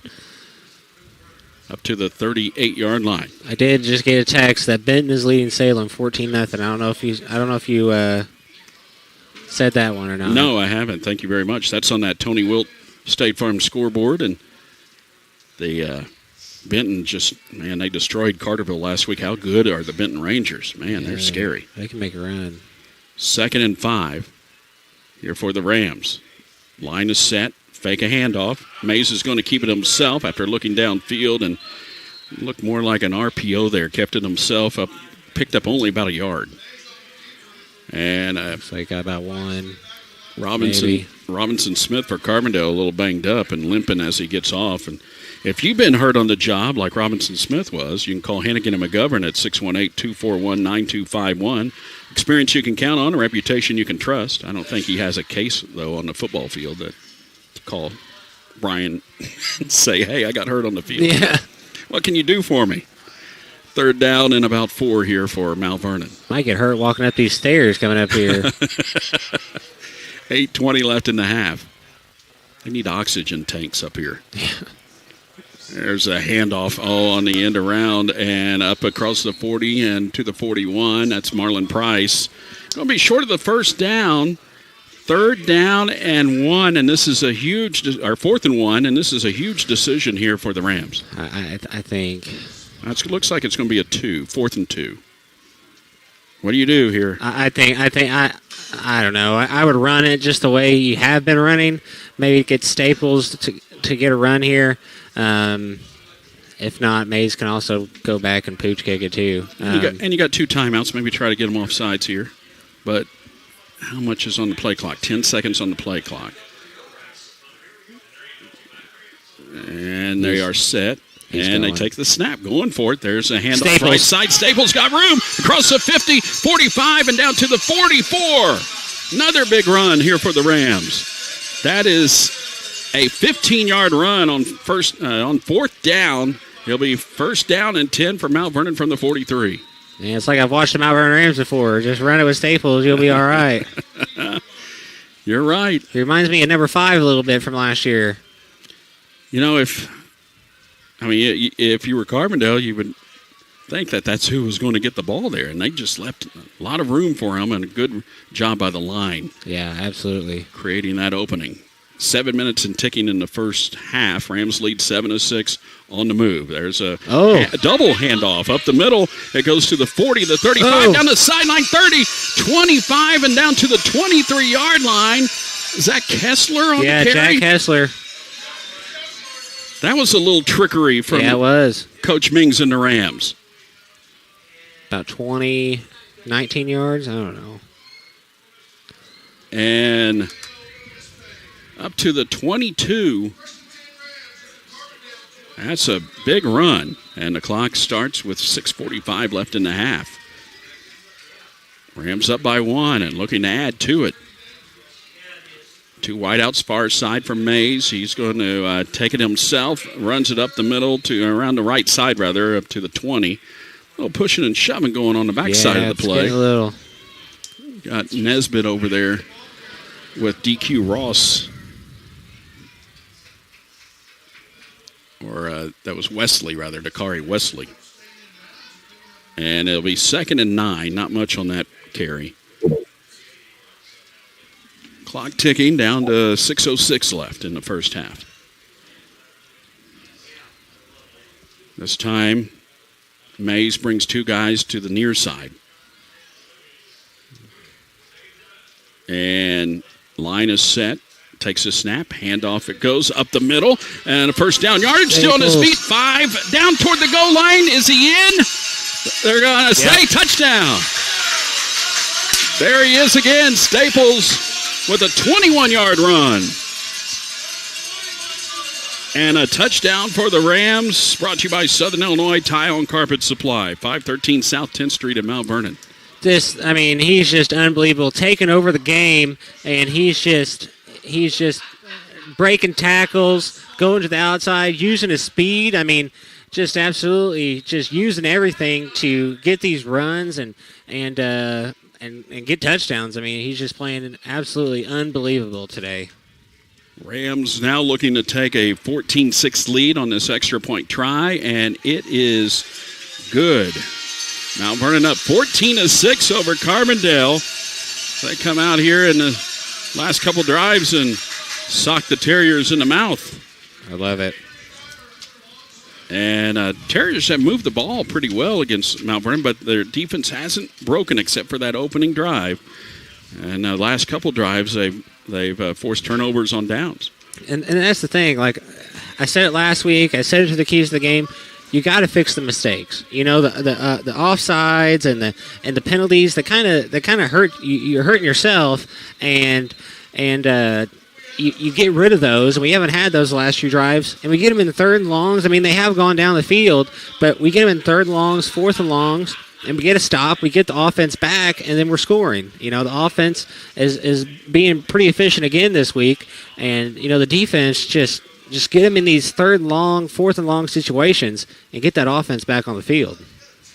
What a start here for the Rams in this first half to have that 14-6 lead on their home turf and the opening of the South 7 season. Early start for the South 7 season. Now that you got just 5 teams in the South 7, you got to fill the other 5 games with non-conference opponents. So getting that conference season started. There's a onside kick attempt, and didn't go 10 yards, and secondly, it was recovered by Carbondale. Yeah, it didn't go 10 yards. It took kind of a funny hop, and kind of went backwards, honestly. So Carbondale, being smart, just go and lay on the ball. It's Yeah. try to shock them, try to surprise them a little bit, but they didn't fall for it, did they? No, they just went late on the ball. It didn't go 10 yards, so, maybe if it doesn't go 10 yards, you're hoping for, them to fumble. It didn't really happen, so, get the defense here and see if we can get a stop. 1st and 10 for Carbondale at the 47. At the Mount Vernon 47 to start this drive. Handoff to Graham up the middle, hit at the line. He falls forward, and he ends up picking up about 3 on that one. Yeah, he was kind of hit pretty hard there after getting 3 yards. He's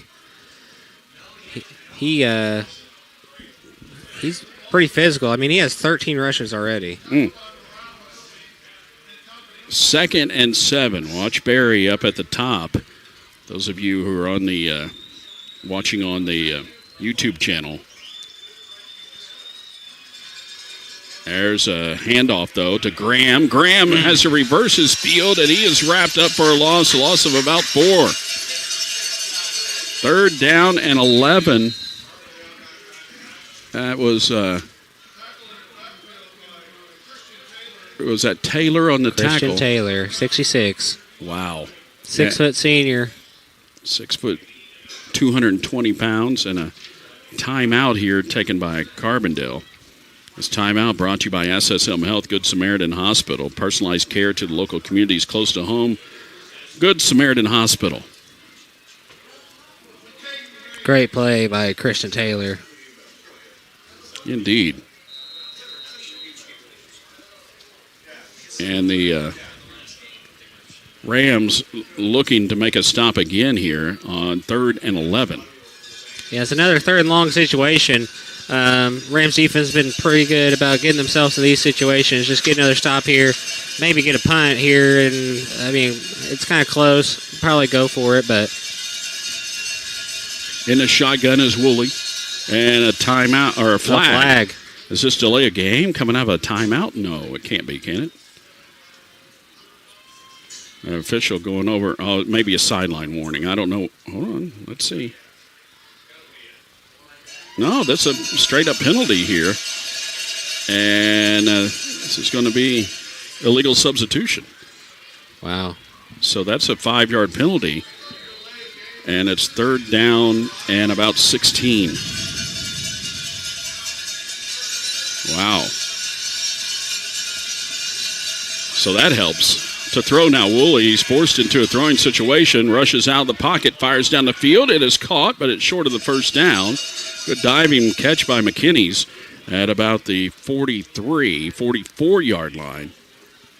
This is 9-yard pickup, but well short of a first down. So 4th and about 7 now.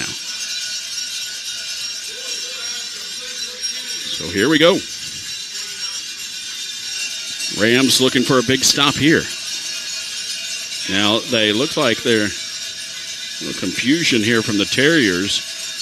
Quarterback went over to get a play off the sidelines. 3:15 left in the half. Rams up 14-6. Yeah, they got to hurry. 2 on the clock. 1 takes a snap with 1 on the clock. Looks over to his left. Woolley to fire over the middle. It's incomplete. There's a little bit of contact there, but I guess it came after the throw, and it's an incompletion.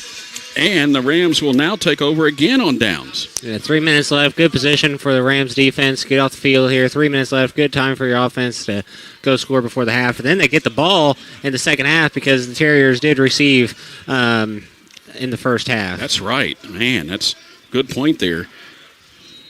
That, you can, if you don't want to really press things here, just keep it on the ground, be conservative, you'll get the ball back. I mean, they've done well on the ground. I mean, there's enough time for them to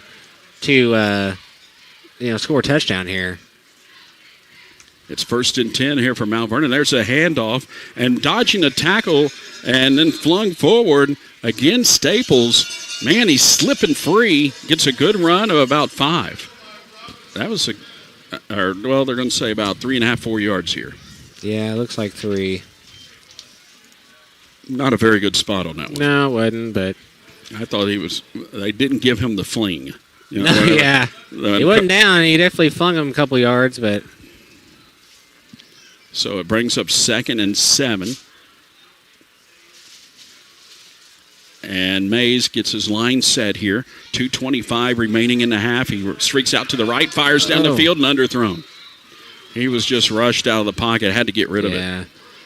Had a man there, and that guy there was Price. And got a flag here. Okay. Let's see what this is. It's on Carbondale. All right. Unsportsmanlike conduct, Carbondale. Wow. So this will be an automatic first down for the Rams and move the football into the Carbondale field position with 2:21 left in the half.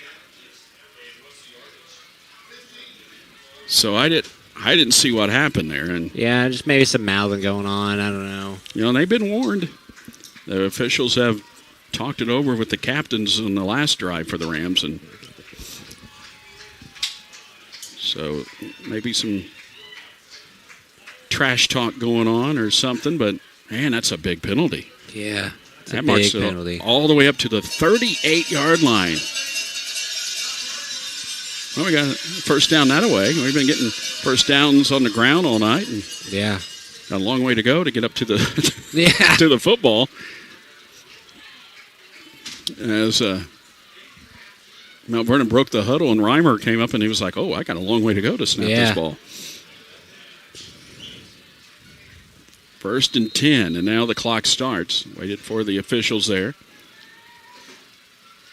And Mays takes the snap, looking to throw, And it's a screenplay, dumps it off at the 30, the 25, the 20. That's Jefferson on his feet down to the 15, close to the 15.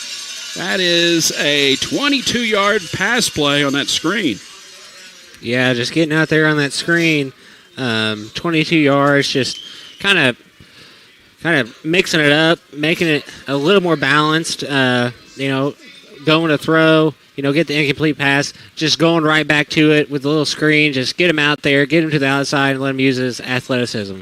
1st and 10 here for Mount Vernon from the 16, 1:45 left in the half, leading 14-6. Looking to score again before half. Handoff up the middle, across the 15, up to the 14. Not much there. It looks like a yard. And that's Jefferson again. And Isaiah Jefferson, or EJ they call him, he's picked up about a yard, and it's 2nd down and 9. At the 14, clock ticking. Don't have to really hurry. No. You'd like to get a score before halftime. You get the ball back to start the second half, but you might as well try to go for 6 here because, man, you're so close. Yeah, you're close. I mean, field goal's not the worst thing in the world here, but I do like just going for 6 here for sure. Down under a minute now. 6 on the play clock. There's a snap. Handoff handoff goes up the middle. He faked it to Jefferson very nicely, but picked up there by the Rams, and there's some little shoving going on coming out of that stop. Yeah, Kessler, no gain. Wow, I don't know what was going on there, but I think they did teams that. Were going at it a little bit. Double handoff again. Mm-hmm. We saw that on the last drive, and it worked. Not this time. And it's 3rd down and 9 and a timeout for Mount Vernon. This timeout brought to you by SSM Health. Good Samaritan Hospital. Get quick care for you and your family at SSM Healthcare Clinics. Wellness that works with your schedule right here in Mount Vernon. The video stream is made possible tonight. If you're watching on the WMIX Sports YouTube channel, our buddy Paul Shields at Allstate Insurance. If you haven't shopped for insurance in a while, give Paul a call. Everyone else is raising their rates. Allstate's lowering theirs. So check out the new programs they have at Allstate. Call Paul today at 618-241-0551. Checking that. We'll be checking the scoreboard in a little bit as well. If you're wanting a South 7 score, we got a South 7 score for you. Non-conference really. Marion leading Granite City 21-0. That's almost at halftime. Murfreesboro leading AJ 23-7. They're almost at half there. Let's look at the State Farm scoreboard. Tony Wilt, State Farm. Paul and Tony are good friends, so we mention them back to back. They don't get mad. They're both supporters of the Rams, and that's what it's all about: supporting the school. Bringing you the broadcast here on WMIX. 3rd down and 9 for the Rams from the 15 out of the timeout. Waiting for the officials to get set. 35 seconds left in the half. Rams trying to get another score on the board before halftime. To throw, Mays looks out to his right, and he throws it away. There's a flag down. I don't know if it's a hold right back at the 21. It is a hold. I saw the defender, Jackson, coming around, and he got held there by the Rams' left tackle, and that's going to back up the Rams here. Yeah. Well, now, I mean, do you just play ultra-conservative and get the ball back to start the second half, or do you still try to go for the orange? I mean, you got a field goal kicker that can hit, a deep one. Mm-hmm. I mean, trying to look at the timeouts. Yeah, I mean, got one timeout. Maybe, I don't know. I don't think you risk really anything. I think you just, run the ball and they're going out right now. They're declining the penalty. They declined the penalty, so instead of backing Mount Vernon up to make it 3rd and it would have been about 3rd and 28. They're making it 4th and 9, and this is a 32 more decent field goal attempt from 32 yards out. So the Rams trying to get a field goal. Carnine out there. A 32-yard attempt here with 29 seconds left in the first half. Snap is a low one, and the kick is away, and it is good from 32 yards out. And the Rams lead 17-6 as they get another score on the board. Man, he kicked that one all the way to Scheller. Yeah, I mean, that had some leg on it. He's definitely got 20 more yards on that one. He hit that one in the pole vault pit, it looked like. Yeah, 17-6. The Rams leading here. And here's the thing. I know you got 27 seconds left, and who knows what Carbondale can come up with in 27 seconds left in the half, but you get the ball back to start the second half. I think that's important. I mean, don't let keep everything in front of you. Don't let any big plays over the top where they can score a touchdown. Keep everything in front of you. Keep the clock moving and get to halftime, and then we have the ball back here in the second half. We're in the Orthopedic Center of Southern Illinois broadcast booth at Ken Hunt Stadium. Their doctors offer patients comprehensive state-of-the-art treatments for conditions of the skeletal system, including the bones, joints, nerves, muscles, ligaments, tendons as well. 27 seconds left in the half. Rams up 17-6 over Carbondale. And here's the kickoff. Oh, it's a booming kick. Driving their return man. It goes back into the end zone, out of bounds. It's a touchback. That's pretty, isn't it? Yeah, I mean, that's just... I tell you what, I mean, it comes off his leg it looks different from any other high school field goal kicker. I mean, there's a reason he's a 4-star kicker. He just boots it. I mean, it lands in the middle of the A. I mean, that's just... that's 5-6 yards into the end zone. I mean, not many teams are going to start returning that. Now, you got a big play man in Braylon Berry that you got to watch out for. This guy, if Carbondale can get it into his hands, you never know what's going to happen. And he splits out far side, lone receiver up on the top. Moving from left to right. The Terriers here. Woolley, the quarterback. He takes the snap. Looks to his left where Barry's at. He comes over on the slant over the middle. Now Woolley's going to take off up to the 25, trying to get the first down. He's going to be short by about a yard at the 29, but he stepped out with 19 seconds left. Here in the first half, Rams lead 17-6. That's okay. You can keep them contained like that. Just don't give up that big play. I mean, that's 10 seconds off the clock right there. Barry split out to the top. Now they have a slot receiver and tight end lined up there with 3 receivers on the top. Woolley to throw. Looks down the field. Oh, he's being chased and thrown down. That's a coverage sack there, and Rose coming in to pull him down. I mean, that's 2 sacks for him tonight. I mean, that's just... He's playing pretty well. I'm going to see him on church on Sunday. I might give him a hug. Maybe a kiss on the cheek, too. You better watch that hug. He may pull you down, too. Hey, you know what? He can do whatever he wants if he keeps playing like this. It is 3rd down and 8. 5.3 seconds left and a timeout here. And the timeout brought to you by SSM Health, Good Samaritan Hospital, advanced care close to home. We're getting close to our Mount Vernon Quick Lube halftime show coming up here in just a few. And I'm not sure who called timeout there. The Terriers called or the Mount Vernon Terriers. They had 2 left. Now it's only 1. Okay. Not very good at math, but I think that's what that is. Oh, okay, I was looking at the wrong thing there. Okay. So 3rd down and 7. Rams defense with 6.6 seconds left in this half. They're going to go back into prevent mode, I'm sure, here. You got to watch out because, like I said, one play, Barry can get you right back in the ball game if you're Carbondale. Keep everything in front of you. You got 6 seconds left. Keep everything in front of you. Don't be giving up a bomb here at the end of the half. Go to the half with some momentum. Only 3 down linemen here, and for the Rams, they drop everybody else back. Got one of the Mike linebackers sneaking up there, and they bring 4, and there's a handoff. It goes left side, and it is going to be wrapped up. First down by Graham, but that's it at the end of the first quarter. They contained him there.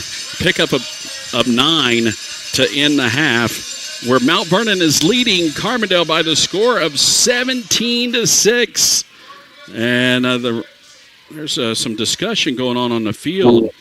If the play ended in time before the clock, I don't see how any less than 6 seconds went off the clock on that run.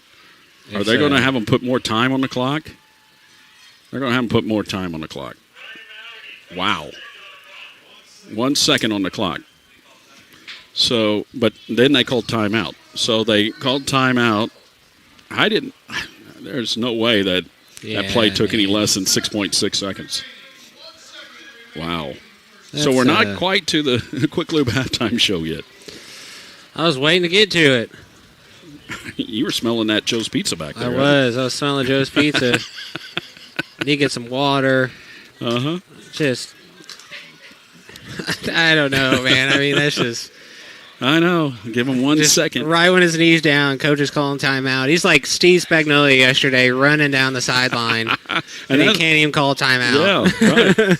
But the officials saw this coach in his just peripheral. Flying down the sideline. So he blew the whistle. Yeah. And he was like, wait a second, you weren't supposed to call it. Listen, I'm not shaming anybody, but Steve Spagnuolo and Andy Reid look a lot different, and Andy Reid ain't going that fast down that sideline.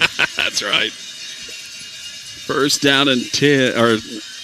and 10 here for Carbondale. Last play of the half, finally. Low snap.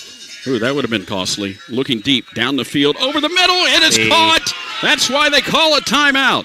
Barry is going to take it all the way to the house. There's some flags down in the middle of the field here, and that may be coming back. And if it is, that saves the Rams. Otherwise, that would have been a 68-yard touchdown to close the half. And let's see what this call is. That flag came in late, too, didn't it? Holding. It's a hold at the 45-yard line. So that nullifies the big play. Takes the 6 points off the board. It's 17-6. And, man, that is it for the first half. And they had a touchdown to Barry, and he was wide open, but there was a hold that probably had no significance on the play at all. Yeah, I mean, maybe it's hard to say. I mean, it looked like he was in the end zone when they threw the flag. I mean, I don't know why you're holding when your guy's in the end zone, but listen, it all comes down to the 1 second. I mean, it shouldn't have been a second. He breaks 2 tackles and then gets tackled down, and you're telling me that takes 5 seconds? I mean, it just doesn't make any sense to me. And I don't know why they allow the timeout to have 1 second on there when he breaks tackles and he does everything else. I mean, that's 8, 9, 10 seconds you know. And so I mean it stops the clock at the first down when he got the first down, but it took more than 6.6 seconds for him to get that. Yeah, absolutely. I mean it is what it is. The Rams come out on top in the first half, but I mean the 1 second thing just kind of. Where's our Homer clock keeper up here, right? I know. Where's he at? Pinkston needs to get on that. He needs to start bleeding that clock down. But the Rams, that was scary, but they have the lead at halftime by the score of 17-6. And I know Shauna Pugh back at the studio is like, okay, is it halftime yet? I thought it was halftime a while ago. What's going on? So we are getting into our Mount Vernon Quick Lube halftime show. Quick Lube's car care experts rival any race car pit crew. They're faster, they're friendlier, they're cleaner than the rest. Shop their storefront at dollarsavingdeals.com. You can get $25 off your next oil change. We'll be back with our Mount Vernon Quick Lube halftime show. We'll go over our Michael Croce and Edward Jones halftime stats and all that fun stuff. Mount Vernon leading Carbondale 17-6 at halftime. Here, you're listening to Rams football and watching Rams football too on WMIX and the Section 618 app. Maybe you're trying to save a buck or impress your girlfriend. And drain the oil here. Oh, man, come on! And done, I guess. That doesn't sound good. So much for do-it-yourself. DIY projects can be fun, but don't put your car or yourself at risk. Come to Quick Lube on Broadway in Mount Vernon. They're faster, friendlier, and cleaner than the rest.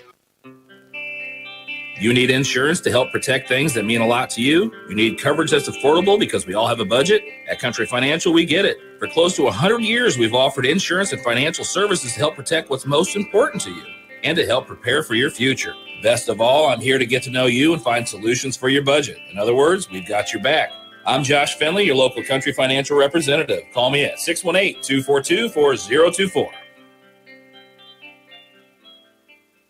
Joe's Pizza and Pasta in Mount Vernon caters every special occasion from weddings, birthdays, anniversaries, baby and bridal showers, to graduations, reunions, office parties, or any special event where you need to feed a crowd of 5 to 500 plus. Impress your guests with amazing Italian dishes from the Trupiano family's secret recipes. And if you need a space to host the party, Joe's can fit 80 to 100 people in their gorgeous newly renovated party room. Order joes.com to start planning your perfect party menu today with the people's choice for parties, Joe's Pizza and Pasta in Mount Vernon.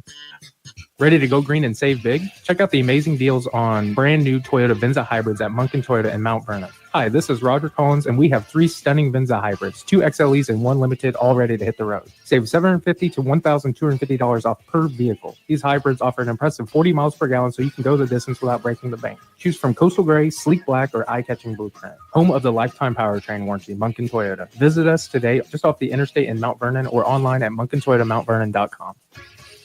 This is Mount Vernon Rams football from WMIX Sports. The Mount Vernon Quick Lube halftime show starts now. You can get your oil change anywhere. Some of you can even do it yourself. Choosing lifelong Southern Illinois residents Mike and Sarah Tullis at Mount Vernon Quick Lube could be the best choice you've made for your car all day. Quick Lube, now in the King City. R.J. Price along with Tyler Williams, Jeff Crow, and Devin Finley all here supporting me today on my first Rams football broadcast as the Rams lead Carbondale at halftime by the score of 17-6. We're in the halftime show. We'll have our Michael Croshan halftime stats for you as Tyler is figuring those up, but it's been a good offensive first half for the Rams, and defensively they've even been more impressive. We'll talk about that when we come back in just a moment. Rams football here at the half is powered by People's National Bank on WMIX and the Section 618 app. I'm Michael Croshan, your Mount Vernon Edward Jones financial advisor. We're all about financial investments, but we also value the investments of time, patience, and encouragement that our young athletes receive from their coaches, teachers, and mentors. That's why Michael Croshan of Edward Jones is a proud sponsor of the Mount Vernon Rams on WMIX. Call 618-244-5990 or visit edwardjones.com for all your investment needs. Edward Jones, member SIPC. Culver's of Mount Vernon has your new career, a rewarding one that can send you home with a big fat wallet, as big as one of their butter burgers. Starting pay is $15.25 an hour. Yeah, just to start. If you're a student looking for some extra cash, maybe you're a parent who sent your kid back to school and is looking for a job. Apply today. Go to culvers.jobs and search for Mount Vernon, Illinois, or apply in person at Culver's at Veterans and 42nd and Mount Vernon. Join the Blue Crew today at Culver's. Have you ever wondered how your homeowner's insurance works? Or whether you have enough coverage to protect you in an auto accident? Or what would happen to your family if you get sick or pass away prematurely? I'm your local State Farm agent, Tony Will, and these are the very questions that we help people with every day. If you don't have the answers to these questions, stop by my office in Mount Vernon. Waiting till a catastrophe happens to learn how your insurance works can be very costly. Don't let that be you. Find us on the web at tonywilt.com or call us at 242-1421. Back to the Orthopedic Center of Southern Illinois broadcast booth. This is Mount Vernon Rams football on WMIX. And our halftime show brought to you by Mount Vernon Quick Lube. Our score is 17-6, Mount Vernon over Carbondale. And as Tyler's been sitting here figuring up our Michael Croshan, Edward Jones halftime stats, I want to tell you your 401k is likely one of your most important assets. Edward Jones can help you understand how your retirement assets fit into your entire retirement picture. Go see Michael at 1726 Broadway in Mount Vernon. Edward Jones, member SIPC. It was an impressive first half for the Rams, and I know that Tyler's got some stats that he'd like to go over here in that first half. Yeah, absolutely. We're going to start out with the Carbondale Terriers. Running the ball, number 7, Graham. We've said his name a lot. 15 rushes, 119 yards. J.R. Lilly, number 4, has negative 6 yards. Trigg, number 3, has 22 yards. And Woolley, the quarterback, has 9 yards. Woolley, passing is 3 for 8, 38%, and 34 yards. Number 1, Barry, has a touchdown and 25 yards. And McKinnis has a 9-yard grab. And for the Mount Vernon Rams, I wish I had defensive stats, but I'm not that good just yet. We're not good at that, are we? And so we do know Rose has a couple sacks. Rose has a couple sacks. Had some good tackles. Price had that good break up there. Yes. When Barry was out streaking there towards the end zone in the first quarter. But Marlon Price, speaking of him, he has 2 rushes for 6 yards. Jay Sean Staples leading the pack, 2 touchdowns, 7 rushes, 115 yards. Very efficient day, or very efficient first half for him for sure. Jefferson, number 25, has 15 yards, and Kessler has 19 yards on that reverse there.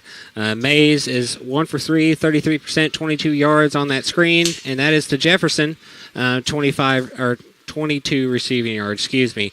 And again, I wish I had defensive stats because the defense is playing really well. 3rd and long, 4th and longs, that is where this game is being won for the Mount Vernon Rams so far, and that's where they had to improve from this week or from last week to this week, and they are doing that so far. It was an impressive first half for the Rams. We thought that coming out here, as Carbondale marched right down the field on their opening drive and scored at ease against the Rams, but we thought, oh no, this may be how it's going to be tonight. But the Rams came right back. They just marched down, had 3 really good drives. If it hadn't been right there before half, they may have went for it on 4th down there instead of kicking the field goal. So who knows? Maybe they could have got 6 more before halftime. And the big play that ended up being a called back, that 68-yard touchdown pass to Barry with 1 second left, with no time left in the first half, was called back for hold on Carbondale, and that was huge. Now Mount Vernon gets the ball to start the second half, and they can build on this lead if they keep that going. And this is a game, as you know, a game of adjustments, Tyler, and Carbondale's going to make those adjustments at halftime too. No, absolutely. I mean, they're going to make the adjustments. I mean, I'd say they're going to be pretty staunch against the run, especially when Staples is running the ball. I mean, he has 7 rushes, 115 yards, and 2 touchdowns. You know what I mean? Like, that's I hate to say unheard of because we're hearing it right now, but it's very, very good. It's very efficient running, and I think that they're going to be pretty, trying to stop the run there, especially when it comes to Staples. But other than that, I mean, the Rams just on defense have to keep doing what they're doing. Get them in 3rd and long, 4th and long situations, and not make those mistakes. After the first drive, Minks called that timeout when they were backed up on the 10-yard line. Yeah, Mount Vernon or Carbondale did score a touchdown, but I think that got the guys together and really brought that defense together and really improved that defense in a short amount of time. I mean, they come down. Mount Vernon comes down the field and scores a touchdown, and then the defense comes right back out and does the right things, doing things the right way. I've always said Coach Mings is not an X and O's guy, he's a Jimmy and Joe's guy. He's a Jimmy and Joe's guy. He gets the boys riled up. He gets the boys playing the right way, and this is what we're seeing here from the Mount Vernon Rams. Absolutely. Those are the Michael Croce and Edward Jones halftime stats. Mount Vernon Quick Lube halftime show rolls on, and when we come back, we will check some other scores on that scoreboard from Tony Wild of State Farm in just a moment. Rams on the scoreboard, leading Carbondale 17-6 here at half. Rams football is delivered by People's National Bank on WMIX and the Section 618 app. Orthopedic Center of Southern Illinois welcomes Dr. Anthony Garino, a pain management physician specializing in all procedures of the spine. For over 25 years, Dr. Garino has helped thousands of patients live a higher quality of life through cutting-edge treatment and his personalized approach to pain management. Orthopedic Center of Southern Illinois is changing the face of back and neck care. To schedule an appointment with Dr. Garino, call the Orthopedic Center of Southern Illinois at 618-242-3778 or visit them online at orthocenter-si.com. Nobody protects you from mayhem like Allstate. I'm a lost bee that found my way into your car. Now that I'm in here, good luck getting me out. I think it's gone. Wait, no, it's in my hair. And if you don't have the right auto insurance coverage, well, this could be quite a sticky situation. So get Allstate. Contact your local Allstate agent, Paul Shields, today to see how you can save. Subject to terms, conditions, and availability. Allstate Fire and Casualty Insurance Company and affiliates, Northbrook, Illinois. Hi, I'm Marty with Huey and Newell Funeral Homes. No one wants to stay where the pain is. Our natural instinct is to fix it or make it go away. There are some kinds of pain that never completely leave. They can, however, change over time. We're here to help your family begin a healing process and to help you see there's light that shines through the darkness. We are Huey and Newell Funeral Homes, showing compassion and helping others find hope now and many years to come. This is Mount Vernon Rams football, powered by People's National Bank. R.J. Price and Tyler Williams back at Mount Vernon as we're at a halftime, brought to you by Mount Vernon Quick Lube. Let's look at some of our other scores around the region as the Rams lead here over Carbondale, 17-6. We opened up cracked the windows up here a little bit because nice little breeze coming in here tonight. It's very pleasant. It's 74 right now, and we're going to tonight we got a cold front moving in, and we can get down in the 50s. Now tomorrow night's going to get in the 40s, so that's going to feel more football weather like tomorrow if you're going to any college games tomorrow. Effingham is spanking Mount Carmel 20-6. That's not really much of a spanking, but that's what I got on my text here just a moment ago. So it's Effingham leading that one. Carmi White County leading Hamco at half, 16-15. That's a good ball game in the Black Diamond. Murfreesboro over AJ, 45-7. They're at halftime in that one. It'll be a mercy clock for the second half, at least late in that one for Murfreesboro, as they're bouncing back after their loss to Carbondale last week by handling AJ pretty well. That's some of the scores we have for you. It's still early in that Centralia game at Collinsville. It was still early. It was 7-0. Do you have an update or anything like that? Yeah, I do. I got Benton. Benton is leading Salem 42-0 at half. Appreciate it to my Benton Ranger source, Josh Harp, Benton Ranger alumni.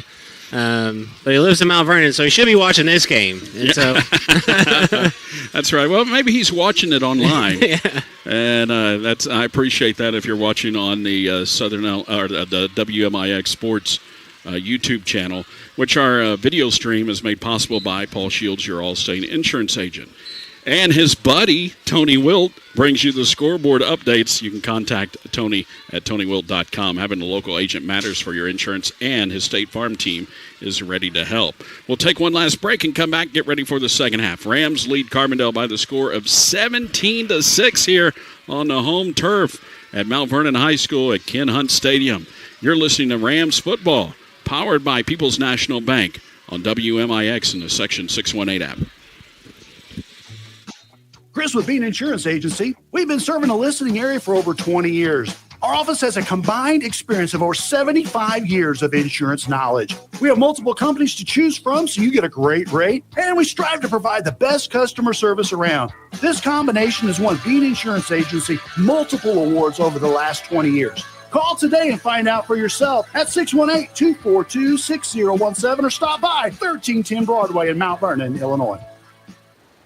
Heritage Woods of Mount Vernon is an affordable assisted lifestyle community providing apartments for seniors 65 and older. Residents will enjoy private one-bedroom or studio apartments with amenities including weekly housekeeping, laundry service, 3 meals a day, medication assistance, and 24-hour staffing and assistance. Heritage Woods of Mount Vernon, an equal housing opportunity. Leave worries behind and move forward with Heritage Woods of Mount Vernon. Stop by and tour this awesome community today. If you are looking for a new career, Walgreens Distribution Center in Mount Vernon is hiring. Walgreens offers an excellent benefits package, competitive pay, on-site health clinic, 401k, performance bonuses, full-time employment, salaried positions, and even build your own schedule options. Plus, they have walk-in Wednesdays every Wednesday from 11 a.m. to 1 p.m. No appointment necessary. Walgreens is an equal opportunity employer and welcomes individuals with diverse talents and backgrounds. Walgreens promotes and supports a drug-free workplace. Back to Mount Vernon Rams football, powered by People's National Bank. R.J. Price and Tyler Williams back here at Mount Vernon. And Rams leading 17-6 over Carbondale at halftime. Other scores, Collinsville leading Centralia 14-0 at halftime. That's a little bit of a surprise. Also at half, Flora leading Christopher Ziegler Royalton 20-12. That's some of the halftime scores we have for you around the region, brought to you by Tony Wilt of State Farm. Like a good neighbor, State Farm is there. What do the Rams have to do to keep this up in the second half, to come away with the win, Tyler? I mean, I think just keep doing the things that you're doing. I mean, I know it's easy to say for me, and hard to do for them, but, keep on the defensive side of the ball, keep getting them in those third and fourth long situations, put them behind the chains, and on offense, keep running the ball. You're running the ball well, don't reinvent the wheel, just keep running. And keep running fast, and the Rams have been doing that well, and hopefully that continues this half. Other halftime scores, Marion leading Granite City 29-0. Callahan Roper, 3 touchdown passes in the first half. Also at the half, Carterville leading Nashville 7-3. Chester over Pinckneyville 12-0. That's early in that one. Getting into halftime of that one. Some of the halftime scores, and we're ready for our second half kickoff, and the Rams get the kickoff to start the second half. That's good news. Up by 11, and you get the ball back. And you don't have to be fancy. Just keep doing what you're doing, as you said, and just, make the plays. Keep the ball on the ground, control the ball. Don't make any costly penalties. Don't turn it over. And you can just grind it. Just keep grinding it. The clock is your friend right now. No, absolutely. You keep running the ball like you do. The clock is definitely your friend.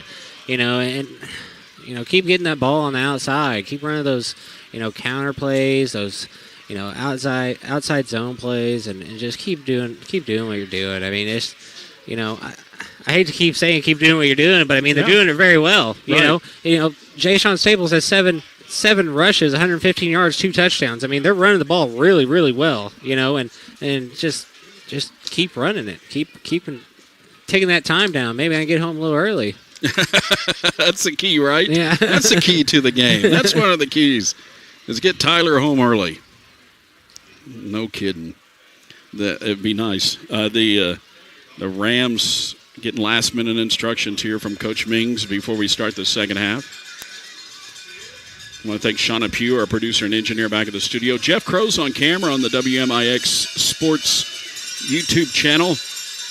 And that live telecast on the YouTube channel, the live stream, made possible by Paul Shields, your Allstate insurance agent in Mount Vernon. Paul's upset because I'm going to the Cardinal game tomorrow. He's a huge Cardinal fan. You got to see his office. Just go in and say, I want to see Paul's office. It's like a museum, a Cardinal museum in his office. And while you're there, he can quote you some insurance. All right, so now they got the game ball. They couldn't find a game ball. They were like, where's the game ball at? It was over there on the Carbondale sideline somewhere. Think Tom Brady was over there deflating it? Maybe. Let's see, the Rams back to receive. Be back at the 5-yard line. And we're finally ready, and Andrew Stevens teeing it up and getting ready to rear back and let this one fly. Rams up 17-6 as we start the second half. Crowd is loud and boisterous tonight, and here's the kick. It's a line drive, booming kick. Going to drive him back to the 1, and it's returnable. And nope, he stepped into the end zone. Yeah. All right. And he got a foot into the end zone. That Grissom. And the Rams will take over on offense. Grissom was ready to roll. He didn't care if he's in the end zone or not. He had to jump up for that one, and his momentum took him back. He actually caught it at the 1, but that momentum carried him back into the end zone. So 1st and 10, the Rams offense comes out. Big Carter Burns out there, 6'2", 225. Lineman coming in late off the sideline. He's ready to roll. So are the Rams here. Hold on to the ball. Wide out, far side, that's Barnes. And Mays takes a snap. He rolls to his right, has a nice block up ahead of him, gets up to the 25, lowers his helmet at the 26 and goes out of bounds. So he really put a hurting on Mac Fenton there. Yeah, absolutely. It's a great physical run, setting the tone early in this half. Just setting the tone. Great block there. Didn't see the number on that, but it was a great block on that edge to get him a few more yards. Staples actually laid the block down. It's O'Veary is the man down for Carbondale here as he took a hit. He wasn't the man who made the tackle. It was, as we mentioned, it was Fenton who took a big helmet-to-helmet hit almost over there, and I thought it would have rattled his cage, but instead, looks like a lower body injury. Maybe a cramp or something. Yeah, I had a lot of that last week. Mm-hmm. It may be an ankle, but he's hopping his way off to the sidelines is Dion O'Veary. He's a linebacker, sophomore linebacker for Carbondale. They got a young squad, too. Not a lot of seniors on this team. For a team that was 7-3 last year, and they're going to be good. 2nd and 5 here for Mount Vernon. Barnes split out here near side. Got a receiver in the slot. Mays hands it off. There's Staples, left side, and he's wrapped up, and Carbondale had that one read. Yeah. And drug him back for a 5-yard loss. 6 yards. Yeah, back to the original line of scrimmage. And Carbondale, of course, like we mentioned, halftime adjustments. And Mount Vernon's going to have a plan just in case what they did in the first half wasn't working here in the second. So they're bringing in some guys off the sidelines. Kessler coming back in. Mays got a play in off the sidelines. Went over there to coach to get it. 3rd down and 11. There's 10 on the play clock as they break the huddle. 3rd and 11 from their own 19 for Mount Vernon.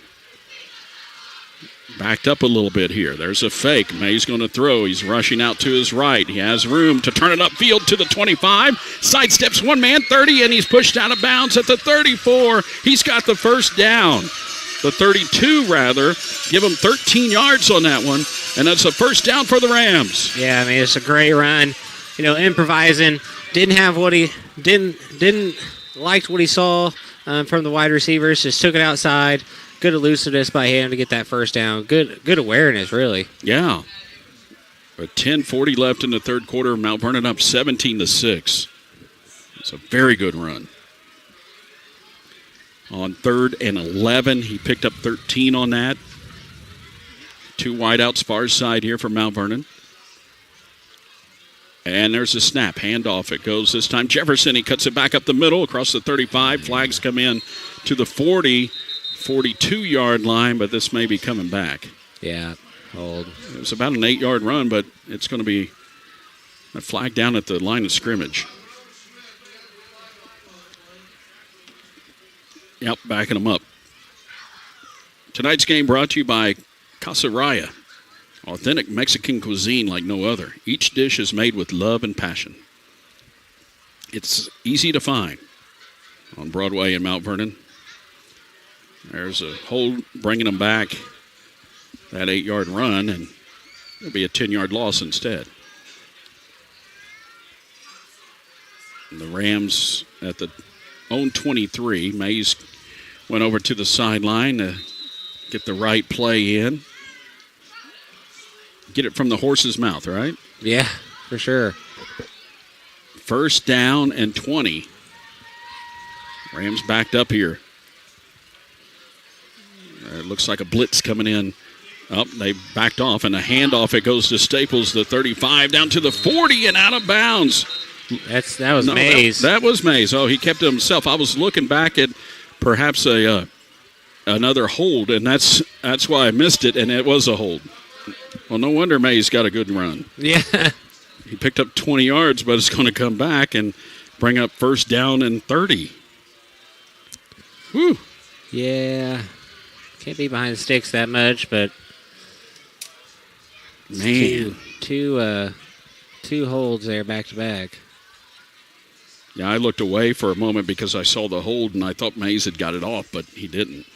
And he kept it up the field and picked up a nice run. Picked up about 25 yards, but instead or 15 yards, but instead brings it back. Jeez.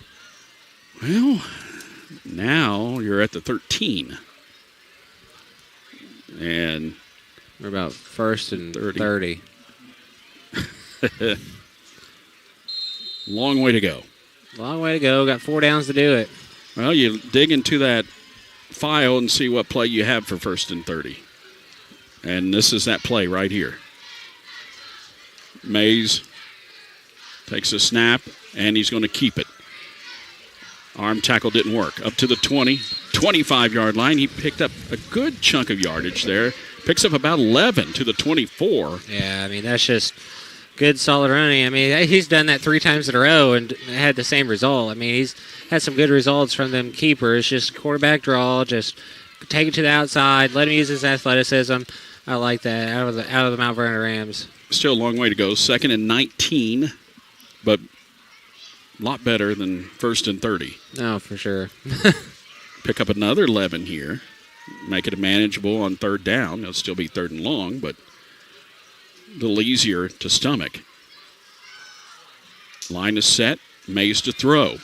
He dumps it off, and it's caught, and he's wrapped up right at the point of the catch at the 20-yard line. So they actually lost yardage on that one. The Jefferson on the catch and brought back to the 20. So they lost. They lost about 5. Yeah. 9:20 left in the 3rd quarter. Mount Vernon up 17-6. So what play do you have for 3rd and 23? I think just run it. It's. I don't know if you're going to air it out deep here this far back. I think you just run it and get what you can and then punt it away. Yeah, let the time keep running. 9 minutes left now. He's going to throw. Mays looks down the field. He has a man, and it is incomplete, but a flag comes in. Another flag on the backside here, too. Jade Morales was the intended receiver down the field. Still was about 10 yards away from a first down, but there was some contact. And like you said, there's a flag at the 24 as well as at the 34. So we'll see if this may offset. You got pass interference on the defense, and then you have an eligible receiver downfield. And so they offset. Hey, let's do it again. So 3rd down and 22 again coming up. 3rd and 23. Well, you saw what they had there. That the Rams had there on drawn up on 3rd and 23. It wasn't enough for a first down, but had a guy too far down the field. 8:51 left in the 3rd. Rams up 17-6. There's a shotgun snap, rolls to his right. Mays dumps it off. It is caught at the 30, up to the 33-yard line. That's Barnes still on his feet and finally pushed out of bounds just shy of the 35. And Mount Vernon's looking for a flag for maybe a late hit. There's some tussling going on over there and on the sideline, and they break it up. So it's 4th down and 9. That is a play about 13 yards on that. Yeah, Dave Barnes at the reception there. At least that gets you a little better field position on your punt here. There's a lot of stuff going on out of bounds. I think you got to set a precedent and call a flag there. I'm sorry. There's 3 or 4 guys in the Mount Vernon sideline, and they're just causing trouble. I think you got to throw the flag there. There's a snap, and the kick, it's a short one. It's high, but it takes a nice bounce, rolls out of bounds just shy of the 35. Maybe, 37, 38 is where they mark it. So just a 28-yard punt, not much on that at all. And nothing on the return as it went out of bounds at the 38. And Carbondale takes over. We really like to bury him there, but get another 15 yards out of that, but yeah, I think Mays with those punts is probably not saying this kid did bad, but Mays punted very, very well last week. Did he? Yeah. But it ran off 3.5 minutes there. That's important. And Carbondale takes over on offense. One man back there, a low snap, and handoff goes right side. That's Graham. Graham has a lot of running room. He takes off now, goes across midfield and up to the 44. 18-yard pickup on that run to the 44-yard line into Rams territory. Tonight's game brought to you by Hannigan and McGovern. If you've been injured, call Hannigan and McGovern, 241-9251. Experience you can count on and a reputation you can trust. 1st and 10. There's a handoff again to Graham, and he is hit hard at the line. Met hard and brought down, and then a penalty flag comes in. This is going to be on Mount Vernon for a little taunt. As Graham was getting up, a defender came over and gave him a little bump and may have said something, and this is going to be unsportsmanlike conduct. You hate to see that.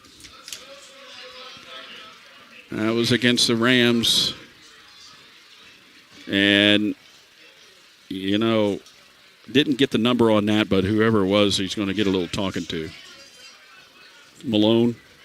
I think it's 56. Yep. Yeah. It's only second week, so you bear with me here as I learn numbers. And official coming over to explain to the Rams coach, it's Coach Mings, about what went on there. But, yeah, as Graham was standing back up, he kind of fell back again, and it wasn't as bad as it looked. No. It really wasn't. I think both of them lost their footing. Yeah, you know what I mean? I don't think he meant to stand over him and say, hey, take some of that. But, I don't think it was that, I don't know. 1st and 10 down to the 29-yard line. A huge 15-yard penalty. Graham with the carry now. That's right side. There's a penalty flag comes in as Graham goes toward the sideline and brought out of bounds. Shy of the first down marker, but as you said, you saw a hold back there. Yeah, sorry, I didn't mean to interrupt you, but I just saw the hold there. Grabbing it. I mean, Jersey is definitely being pulled, and it's a good call by the official there. So we'll bring up 1st down, and they marked it. It was the flag was about a yard ahead of the marker, so it may be 1st and 19 here. Or they just may go ahead and say it's 20 and bring it back to the 39. A lot of laundry. Yep, that's what they did. A lot of laundry in the second half so far. So 1st and 20. It has been sloppy. The start of the game was sloppy, and now the start of the second half has gotten that away. Get a groove. 7:30 left in the first half, or third quarter, rather. 17-6 Rams up. Carbondale driving, but backed up there after that hold. From the 39, there's a snap handoff again to Graham. He comes near side across the 40, turns it up to the 35 to 30, still on his feet and dragged down by his foot to the 25-yard line. And a tackle there by Ty Harrison. Ty Harrison is a guy that I would not like to tussle with. No. This guy is big. There's a reason I ran track and cross country. 6'3", 210. Whew. 2nd and 6 here. And timeout taken here by Carbondale. They don't know who. Now, the officials signaled Carbondale, but it was actually Mount Vernon who called the timeout. I don't know if they didn't have the right personnel in. They didn't have the right lineup there because there was a man wide open down here on the bottom. And that was Barry, and you don't want to leave him open. And that's Carbondale would have took advantage of that. This timeout brought to you by SSM Health. If you're looking for a new doctor, go to ssmhealth.com/doctors. SSM Health, the healing power of presence. And check some other scores around the region. If I get them here, I can pass them along to you. And also wanted to mention that over on our sister station on 94.1 WMIX, they're the home of the St. Louis Cardinals, and they're in action tonight, taking on the Seattle Mariners, and they're scoreless in the 5th. We'll keep you up to date on that. Cardinals not quite out of it yet. Are you a Cardinal fan? Tyler? No, I'm not. I'm a Chicago Cubs fan. Oh. Neither one of them are out of it. We're sitting way too close. My wife would say you'd have to sleep in the yard. That's fine with me. 2nd and 6. Yeah, the Cubs ahead of the Cardinals by a game. There's a pitch to the right to Graham. He cuts it back inside, now bounces it back outside, looking for that first down. Marker's got it inside the 15 and down to the 14 before being knocked out. Oh, man, another big hit coming in late.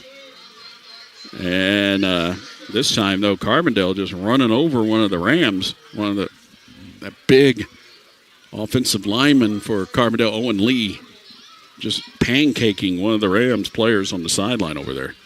First down. How long was that run? I'm sorry. That was 11 yards to the 14. It'll be 1st and 10 for Carbondale. Terriers looking to score here.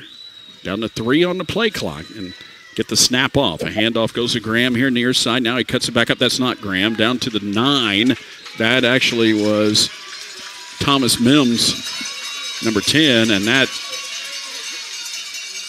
is hit just inside the 10. Big hit down at the 9-yard line. It's about a gain of 5 for Thomas Mims.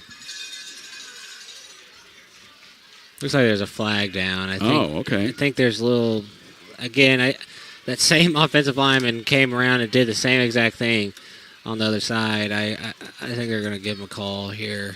I don't know. Gave him a little pancake at the end of the play. Yeah, just a little bit too late. I don't mind the physicality, but it's just a tad too late. And he's a big guy, and he falls right on top of you after that, you know?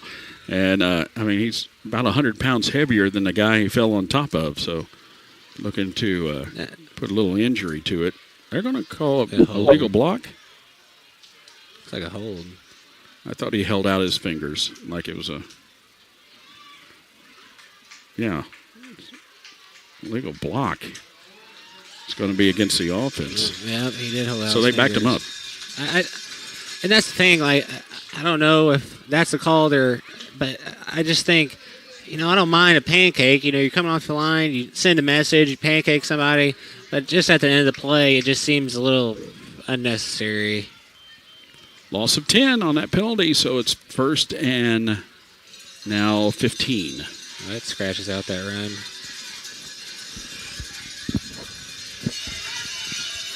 And Carbondale lining up here. Receiver far side. There's a snap, handoff to Graham. Graham is met at the backfield, but he dodged that tackle, and he's going to go all the way in for the touchdown. Untouched from 20 yards out. I say untouched. He was touched in the backfield, but he danced his way out of that tackle and made it all the way in for the score. Yeah, he's just pretty elusive. There's no ifs, ands, or buts about it. He's just pretty elusive, shaking tackles left and right, and then just gets to this left side here near us and just goes in for the touchdown. There's just a special player. There's not a lot you can do about that. 5:46 left in the third quarter. Carbondale makes it a one-possession game, 17-12, and they're probably going to go for 2 here to make it a 3-point game. That's what it looks like.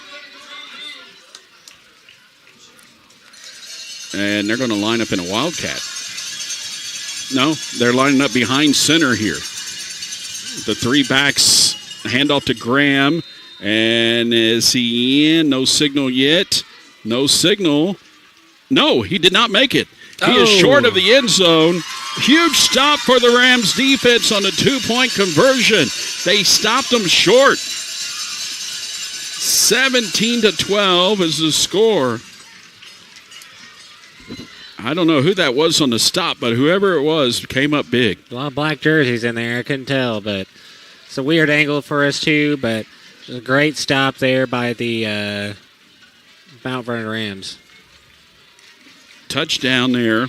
The first score of the half was brought to you by Walgreens Distribution Center. They have the new Build Your Own Schedule, great for anyone that would like to come out of retirement looking to supplement your income. Also great for moms with busy schedules. Walgreens, an equal opportunity employer. Go to their website. They have a list of And you can search at Mount Vernon, and you can see the all the jobs they have in our region, not just at the distribution center, but all across the Walgreens company. Video stream tonight made possible by Paul Shields, Allstate. Visit Paul at 2100 Broadway in Mount Vernon. You can get your free quote today if you text the phrase "good hands" to 618-242-0094. You'll get a form back from Paul. Fill out, send it back to him. You'll be qualified to win some tickets to Holiday World. So text "good hands" to 618-242-0094. Here's the kickoff.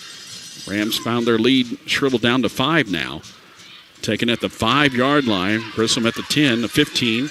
Coming up to the 20. Up the middle. There's a flag down. 35, 40, 45. Still on his feet. 50, 40. And brought down at the 35-yard line. Great return, but it's going to come back. Who was that on the return? That was Rudolph. Yeah, Chris Rudolph. And this is coming back, isn't it? Yep. And a flag down at the 23. And it's a personal foul, chop block. Wow. So that's going to bring it all the way back, not just from the 23, but then you're going to get half the distance. So the Rams are going to take over at the 12. Chop block. Man. Or is that block below the waist? It's a block below the waist. Yeah. So that brings them back. Yep, to the 12. Well, that's one way you get a big run is if you do something like that. Yeah. But this game has been littered with a lot of flags. Last game there were 11 flags total. I think we're over that today. I think so too. I think we're over that this quarter. It feels like it. 5:34 left in the third quarter. Rams up 17-12. And Mays lined up 5 yards back. He takes a snap. He runs up the middle, keeps it himself up across the 15. Still on his feet. No whistle yet, and he gets close to the 20. So after all of that, he ends up getting about 7 yards. Didn't quit.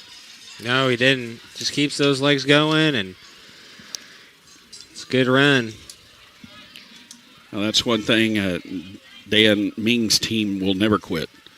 And Rams, with that lead, wanting to hold on to the ball and wanting to get as many yards as they can and keep grinding this clock and march down the field, put another score on the board and some distance between you and the Terriers.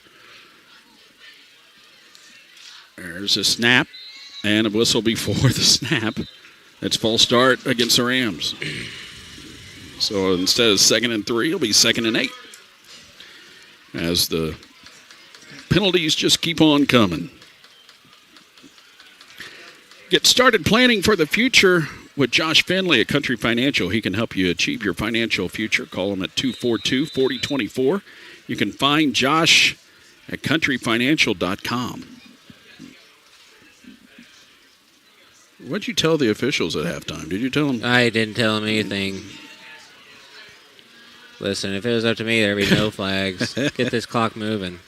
DuQuoin leading Harrisburg 28-6 with 8 minutes left in that game on the Tony Wilt State Farm scoreboard. Handoff to Jefferson. Cuts it back up inside.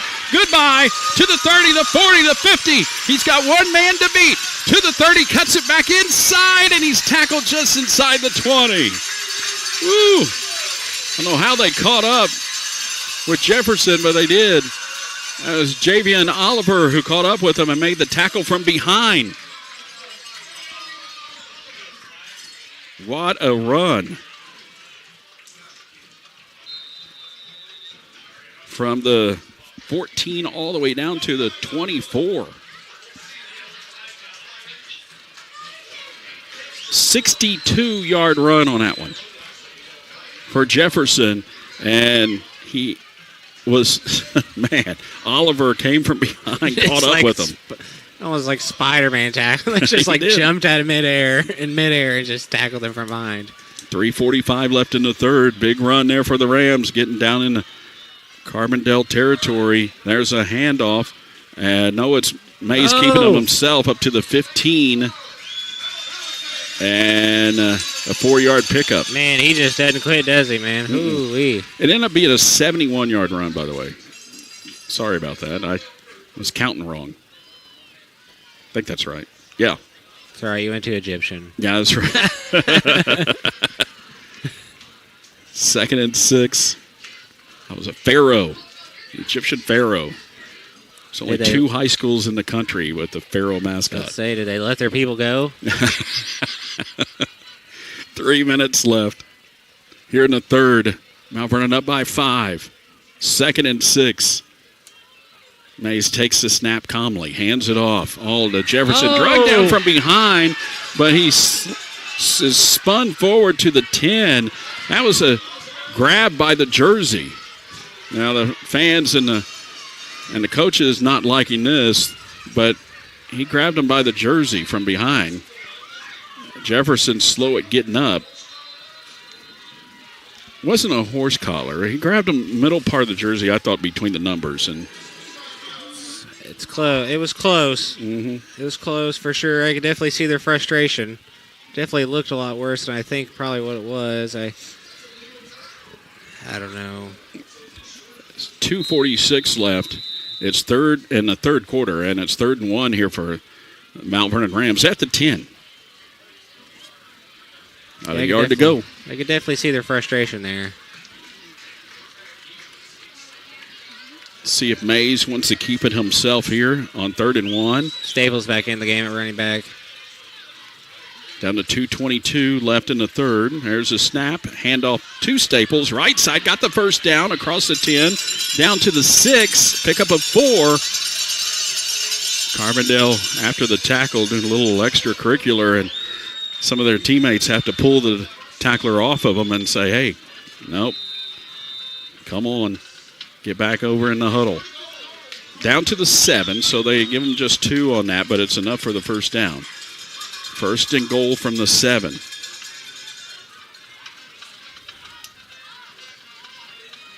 Clock ticking. Down under 2 minutes left in the third. Mount Vernon up 17-12. Barnes splits out left side. Got a receiver in the slot.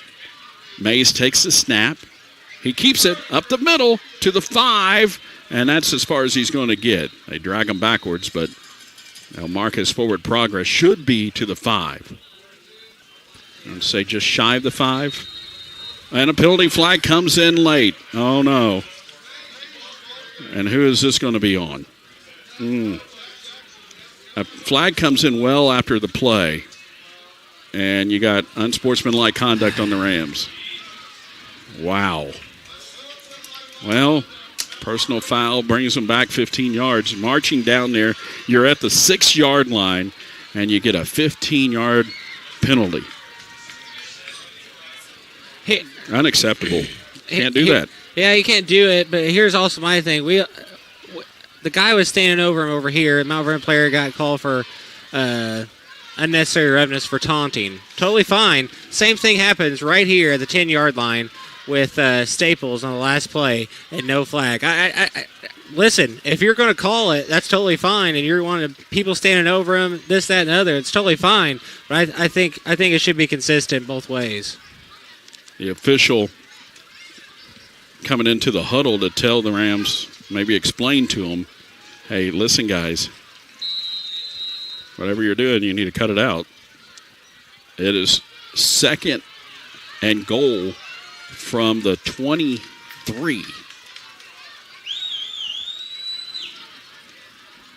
Mays in the shotgun. Takes the snap, rolls out to his left. Oh, gets a good block there.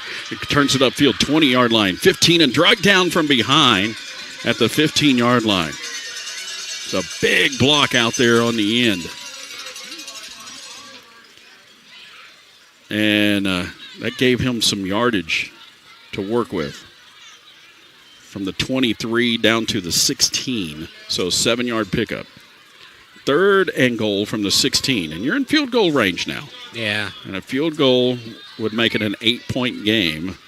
Carbondale would get in the end zone. They'd have to go for 2. So far, they're 0 for 2 on extra point attempts. One of them an extra point blocked, and then the 2-point conversion being short. 27 seconds left in the 3rd. I'll have to snap it. There you go. He gets it off. Handoff comes this side. Down to the 10, the 5, toward the end zone.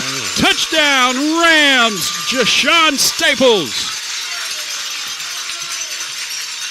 That was a huge 16-yard run for Staples, and the Rams back up 23-12. I tell you what, man, he is quick. He's pretty quick, and he got out that outside, and it was sayonara to the Carbondale defender. Carbondale defender thought he had an angle. He did not have an angle. Jashawn Staples makes that angle go away pretty quick, gets to the pylon, Vince Young style, and just gets there. Extra point attempt coming. Give the Rams a 12-point lead, and it is good.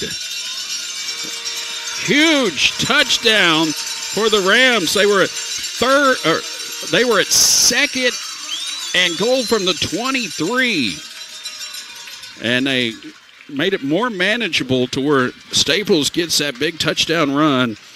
Brought to you by Southern Illinois Tile and Carpet Supply at 513 South 10th Street in Mount Vernon. Call them at 244-1500. What a game we have for you here tonight.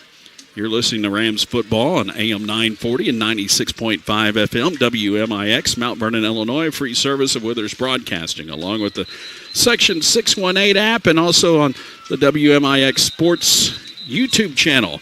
Our video stream made possible by Paul Shields, your Allstate insurance agent, and this broadcast is made possible by People's National Bank. Make the switch to People's National Bank for reliable, customer-focused banking. Explore their services and find out how they can support your financial journey at peoplesnationalbank.com. Member FDIC. By the way, Carmi White County leading Hamco 30-29 at the end of the 3rd quarter. What a game going on there in the Black Diamond. On the Tony Wilt scoreboard. And Murfreesboro leading AJ 59-7 at the end of the 3rd. It'll be a quick 4th quarter there. 18 seconds left in the 3rd here. And a line drive kick taken at the 8-yard line up to the 10, the 15, the 20, 25, 30. Still on his feet at the 35, and a penalty flag comes in. I hope this wasn't a face mask. Oh, it is. It's a face mask on the Rams. 15-yarder, too. So they're going to start in very good field position, close to midfield after this penalty is marked off. Man, how many penalties can we see tonight? Less flags in the freaking baton group, or whatever you call it. And Tyler, I mean, these are personal foul penalties that we're seeing. Yeah, it's just, I mean, I do get it to a certain extent. You want to control the game. You know, face mask is one thing. The unnecessary roughness, you know, the chippiness, conference game, you know, maybe you let a few things go, but just a lot of flags. 24-12. Rams lead 7 seconds left in the 3rd. And the ball is at the 49, Carbondale's own 49. To start this possession. Flag show. Mm-hmm. I mean, I know the officials want to get control of things, keep things under control. But, it's been a little ridiculous. And a timeout here by Carbondale. And this is an SSM Health timeout. SSM Health, Good Samaritan Hospital. If you're looking for a new doctor, go to ssmhealth.com/doctors. SSM Health, the healing power of presence. Doing okay up there, Devin Finley? All right. He's our producer and engineer on site here. He's wearing that nice Bears hat. I tell you what, right now. Oh, no. Bears Another Chicago fan. Bears versus Titans. Hey, in Chicago, Caleb Williams' first game. We got a little break to talk about it. Caleb Williams' first game. Pretty excited. Yeah, I bet you are. I mean, if the Bears should be excited. They had an excellent preseason. Excellent offseason. Keenan Allen, DJ Moore, DeAndre Swift, drafted Roma Dunze, number 9. No big deal. We're going to get back to Rams football. Don't get me started on the Bears because we'll be here all night. As much as I want to go home, we will be here all night if we talk about the Bears. I lost my team a few years ago when they moved to L.A. Yep, a lot of people did around here for sure. So now I've kind of morphed into a Chiefs fan. No. And it wasn't just because of Mahomes. Do it. It's more the region, thing. Yeah. I didn't jump on that bandwagon. 1st and 10. There's a low snap. Snap again. To throw. Looking down the field. Open, and it's caught. That's Barry at the 25, and he's gone. Just like that, Carbondale gets back into this one with a 51-yard touchdown pass to Braylon Berry, who was wide open, streaking on down the right sideline. He was gone. Tell you what, man, he's a difference maker. I tell you that right now. I did the Carbondale game last year. Don't remember him, but boy, he's a difference maker for sure for this Carbondale Terrier team. Carbondale Terrier team that's pretty good. Pretty good last year, 7-3 last year. Pretty good this year. That makes it 24-18. They'll go for 2 here again. And, I don't know if I'd go for 2. Yeah, I mean, it doesn't make any sense if you're not going to be – because the reason you'd go for 2 is you're going to be down 3, but they're going to be down 4. I don't really understand. Because if you make the extra point, that's 5. So if the Rams kick a field goal, it's still 8. So, I wouldn't go for 2 here. But they're going for 2. And that's fine. Let them go for 2. It's Woolley. Quarterback takes a snap, fakes a handoff. He rolls to his right. He fires. It is caught, and the 2-point conversion is good. Well, it's McKinnis who made the catch, and that makes it a 4-point game, 24-20 on that Southern Illinois Tile and Carpet Supply touchdown. So, Barry, who had caught what we thought was a touchdown pass right at halftime. Now, it was brought back for a hold. Yeah. And we were fortunate there, and this time he comes up big with a 51-yarder. He's got so much speed. He's so dynamic off the line. I mean, you got to have some safety help over the top, and it didn't seem like, I don't know if there's a miscommunication or what it may be, but definitely can't have him one-on-one, especially in press coverage like there was there. So Rams getting ready for the kickoff here. By the way, the Cardinals now trailing Seattle 3-0 in the top of the 6th over on our sister station, 94.1 WMIX.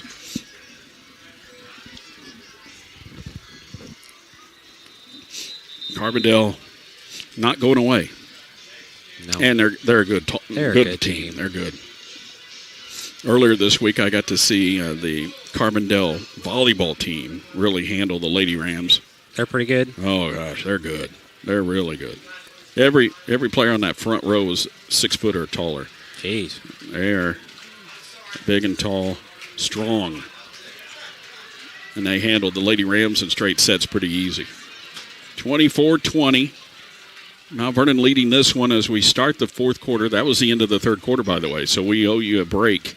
The last play of the 3rd quarter, we should have took the timeout. So we'll take that here in a little bit. May take it right after this kickoff. Here's the kickoff, and it is going to be taken at the 5, up to the 10, the 15, the 20, and brought down at the 26, but a penalty flag comes in. And while they sort that out, we're going to take a break and be back for our 4th quarter after this. Rams leading 24-20 over Carbondale. You're listening to Rams football, powered by People's National Bank on WMIX and the Section 618 app. Doing business in today's world can be complicated, time-consuming, and expensive. People's National Bank is here to help your business not only survive, but thrive. With modern-day products such as remote deposit capture, ACH payments, merchant card services, and commercial line of credit sweeps, we can get you paid faster, protect your risk, and make your money work hard for you. Hi, this is Carol Martin, Commercial and Ag Lender with People's National Bank here in Mount Vernon. Give me a call today to get started. People's National Bank, member FDIC. When you are injured or in pain, the last thing you want to do is wait in the ER. For those times, you don't necessarily need the emergency room. Come to Orthopedic Center of Southern Illinois, Ortho Express, open Monday through Friday from 8 until 4 at 4121 Veterans Memorial Drive in Mount Vernon. Get highly trained physician assistants and nurse practitioners providing the care you need quickly and with savings of up to 80% compared to the ER. Call the Orthopedic Center of Southern Illinois at 618-242-3778 or visit them online at orthocenter-si.com. Follow us on social media at WMIX Sports. This is Mount Vernon Rams football. There's a little swing pass out to the right to start the fourth quarter, and caught. Was that Lilly on the catch over there on the far side? No, that's Marlon No, excuse Price. me. I was looking at the wrong roster. Marlon Price, yeah. Number 4 on Carbondale is Lilly. 2nd down and 4. A 6-yard pickup there on that little swing pass out in the flats. And now the Rams leading by just 4. 11:20 left. Have the ball at their own 22. Like to see another march down the field, eat up some clock, get another score. There's a handoff to Jefferson up the middle, and Jefferson drugged down shy of. They blew the play down. Carbondale thought they had the ball, and I was just getting ready to say you got to hold on to the ball because they're going to go for the strip. And it's down and just shy of a first down by about a yard. 3rd and 1. Yeah, they got to get this first down. Keep getting first downs. I mean, you're in the lead. You know, it's not as big as it once was, but you just keep getting first downs, keep chewing up the clock, and eventually get to the house here, I think. Be a good plan of... Yeah, you're still in good shape. Yeah. And we have to guard Barry, too. That'd be... Yep. 3rd down and 1. Mays lines up now under center.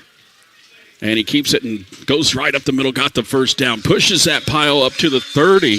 That little run ended up netting him 5 yards. Yeah, I mean, he just doesn't quit. He's definitely part of the leadership on this team, it seems like, and he just, it kind of sets the tone for the entire offense that we're going to play hard and we're going to play every single play hard.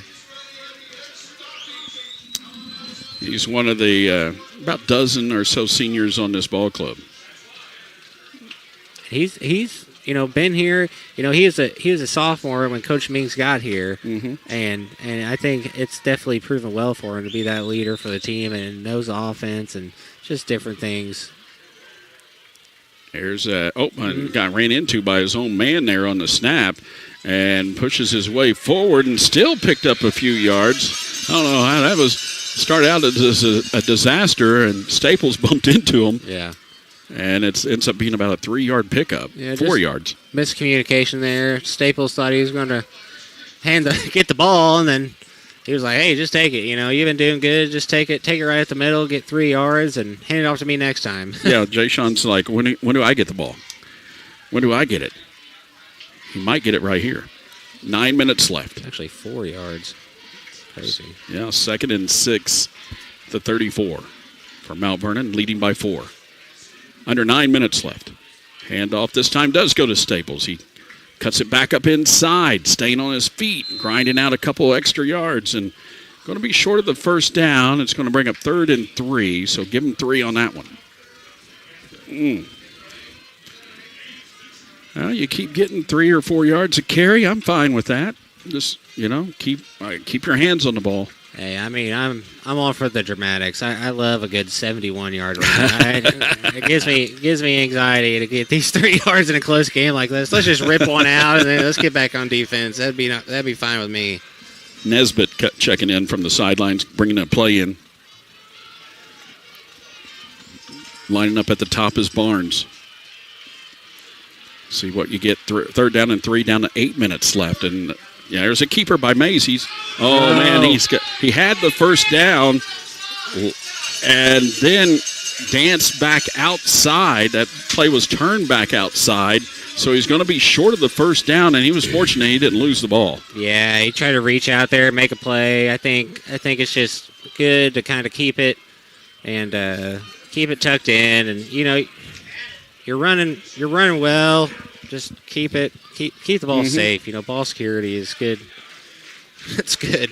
Just short, and I think if you're Mount Vernon here, I would run this down and then call timeout, but I think they're going to hurry up and snap it here. 7.5 left. They're going to try to draw them off. There's a timeout. It's going to be taken by Carbondale. Because they saw Mays end up lining up behind center, and they said, hold on a second, we may want to stack here or think about this for a minute. So this timeout brought to you by SSM Health. personalized care to the local communities close to home. Good Samaritan Hospital. 4th and 1. Then the Orthopedic Center of Southern Illinois broadcast booth.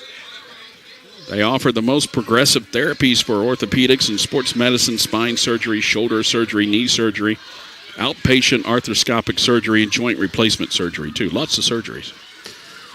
Yeah, I mean, the situation we're kind of in now is, do you put it away, okay, and let's say they march down the field, score a touchdown, you don't have much time to come back. You know what I'm saying? So I think you just go for it. Try to go for it here, and if not, if they do score, you have more time on the clock. Jefferson looks like he's coming out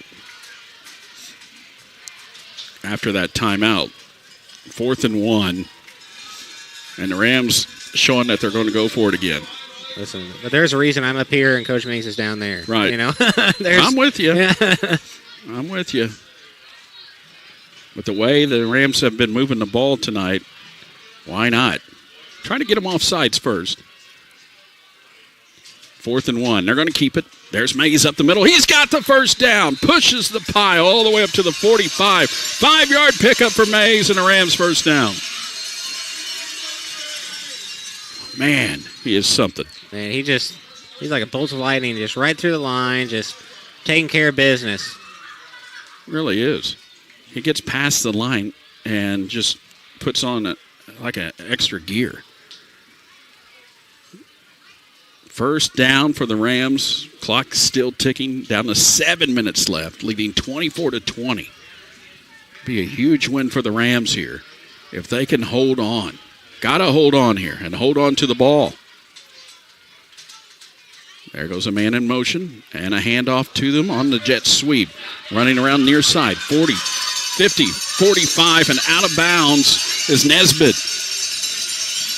We know another Nesbitt who was very special here for Mount Vernon last year and last few years. And this time, this sophomore picks up the first down on a great run. 1st and 10 from the 43. How much did you give him on that run? Did you figure that one out? I did 10. 10, okay. Go with the Rams, lining up. They're set. There's a handoff. It goes to Jefferson, and there was a flag and a false start on the Rams again before the play. We had too much time. Too much time between flags. Yeah. Gosh, dang. Too much time between flags. You're right. We were getting in a groove there. Yeah. It's not like for a team to get in a rhythm and just a flag come in. Just. It hurts. 1st and 15 now. And that just gives the Rams a little bit more room, though. Instead of a 43-yard touchdown run here, we're going to get a 48-yarder. How about that? Mays back there, Jefferson on his hip to his left. He's going to keep it, though. Get a good block from Jefferson through the line to the 40, the 35, the 30, 25, 20, down the sideline, and finally brought out of bounds. They say at the 6-17. That is a 31-yard run for Mays. Unbelievable block by Dave Barnes here. Just take a look at this. I mean, wow. I mean, just taking him out for a cup of coffee. I mean, just absolutely dragging him 15 yards. Not a hold, though. No flags, but just getting in front of him. Just kind of, that mirror defense he'll like to play at Mount Vernon Rams basketball. Down to the 17-yard line after that big run. 6:33 left. Rams up 24-20. And they're keeping the ball on the ground. 2 wideouts far side here from Mays. There's he's going to throw. Is it picked off? It's intercepted. Intercepted. Wow. A quick hitch play to the right, and it was picked off. And just like that, you turn the ball over and give Carbondale life. It's Thomas Mims with the interception.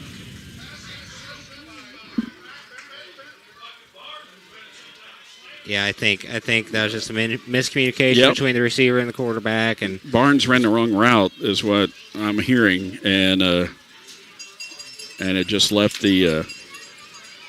left all that was there was Thomas Mims. But you gotta, you just been working so well. The run has just been your bread and butter. Just keep doing it. I know you want to keep the defense honest. Come on, but there's a point where you just want to play it safe. And now Carbondale has a chance. At their own 17, there's a running play to the right, and that's Mims who just had the interception, and he is whistled down. He didn't think so, and he got up and started taking off again, and they whistled him down at the 19. So it's a pickup of 5.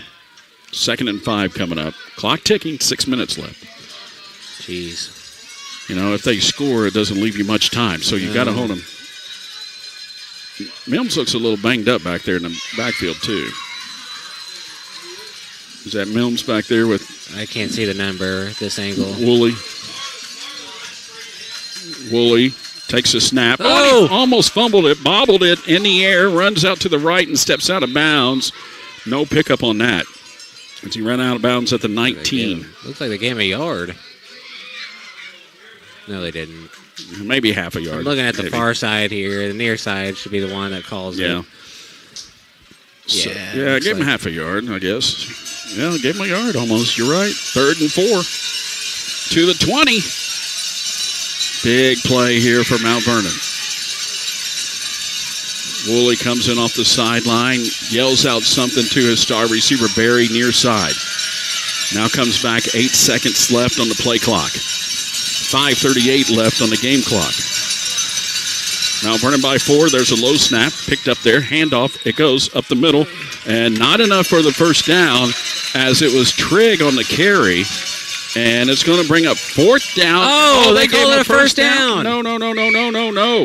No. That was, what are they doing? That's not enough for a first down. They just automatically gave him a first down, didn't even measure, they just went by the. No way. Oh, man, that was not a first down. Who was that ran that? That was number 3, Trigg. So give him 4 yards and a first down.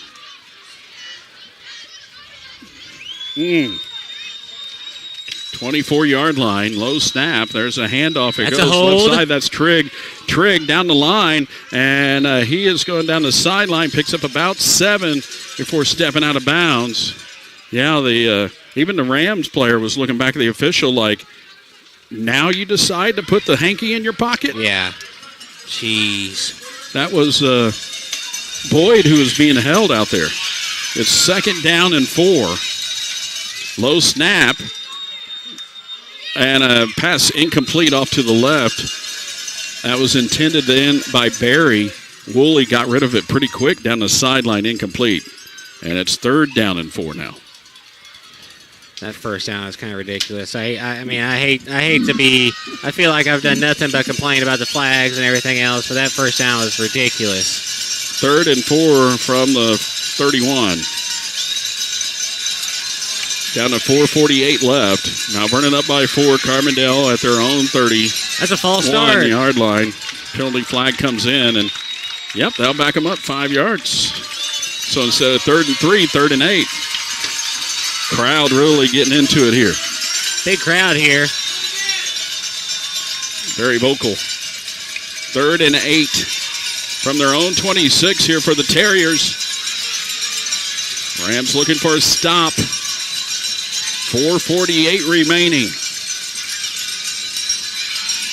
Woolley barking out to McKinney's here on the near side. McKinnis, the wideout, lined up on the line. Back to throw. Woolley over the middle and almost picked off. Incomplete. Barry over the middle at the 50-yard line. But good coverage by the Rams. I think that was that Barnes back there? Yep. Barnes and Price, I think, were back there, if I'm not mistaken. Maybe Nesbitt as well. But now 4th down and 8 from their own 26-yard line. Carbondale only has one timeout. So with 4:44 left, they're going for it. This is the game right here, folks. The Rams have to stop the Terriers on 4th and 8. And That's a timeout. Timeout. Oh. Yep, timeout called by Coach Mings and the Rams. I thought it was a false start. Coach Mings, you tricked me. SSM Health, personalized care for the local communities close to home. Good Samaritan Hospital bringing you this timeout on WMIX.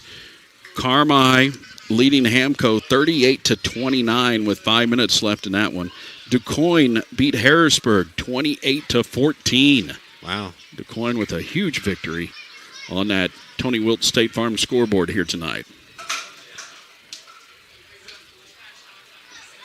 Hornets of Nashville leading Carterville 16-13 as they go to the fourth there. We have a third quarter score from Centralia. Yeah, you do? Or no, you're asking? I don't yet. I'll find that out. Salem leading Granite City 51-0. Or not Salem, Marion rather. I saw it, Wildcats. Wrong one. Collinsville leading Centralia 21-19 with 9 minutes left. 4th and 8. Carbondale going for it from their own 26. Woolley to throw. Being flushed out. Rolls to his left. Being pursued. And he gets rid of it, but they're going to say he was down. I thought I heard a whistle. Either way, it's incomplete. Coach Lee looking for a penalty, but I don't know. It's incomplete or, they're saying straight up incomplete. I thought I heard a whistle, but it's so loud here. Hey, Amari Rose coming up with that pressure here again, man. I mean, just absolutely just might have to give him some bag of candy or something at church now. I mean, just absolutely creating pressure, getting him flushed out and making him throw that ball away. Now it's just bleed clock time. If you could score, you could score. You know, just turnover on downs. I think if you could score and kind of seal the game away, I think. Oh yeah. But get a score here. I mean, I don't mind chewing clock, but I'm not that conservative when it comes to this. I'm more aggressive. Put him away right here. But I would not put it in the air again. No. See if we learned our lesson on that one, but who knows? 1st and 10. Dan Mings always has something up his sleeve. And there's some movement there. That's going to be a legal shift against the Rams. And Marlon Price, little movement there. And it's going to be 1st and 15. Back is up. 4:33 left. The Rams leading 24-20. Trying to hold on and get a victory here.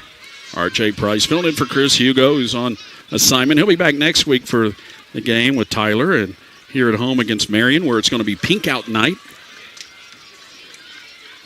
First time we played Marion at home in 3 years. 2 years. 1st and 15. There's a handoff. It goes up the middle and still on his feet. That's a good run again there by Staples. Getting close to the original line of scrimmage. Give him 5. 2nd and a long 10. Keep that clock running. Keep it going. We're going to be under 4 minutes at the next snap. And Mays going over to the sideline, making sure he gets the right call in. 2nd and 11 here. From the Carbondale 27-yard line. Barnes wide open down here at the bottom. Nobody on him. Now they pick him up. There's a handoff. It goes up the middle. Hey! Staples is through the line and into the end zone. Touchdown, Rams. A 27-yard run. Wow. Man, he is fast. Really fast. That's Southern Illinois Tile and Carpet Supply. Touchdown makes it 30-20 Mount Vernon with 3:40 remaining.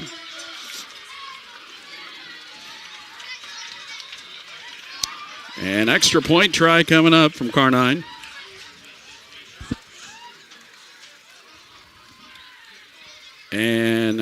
Snap and the kick, and it is good.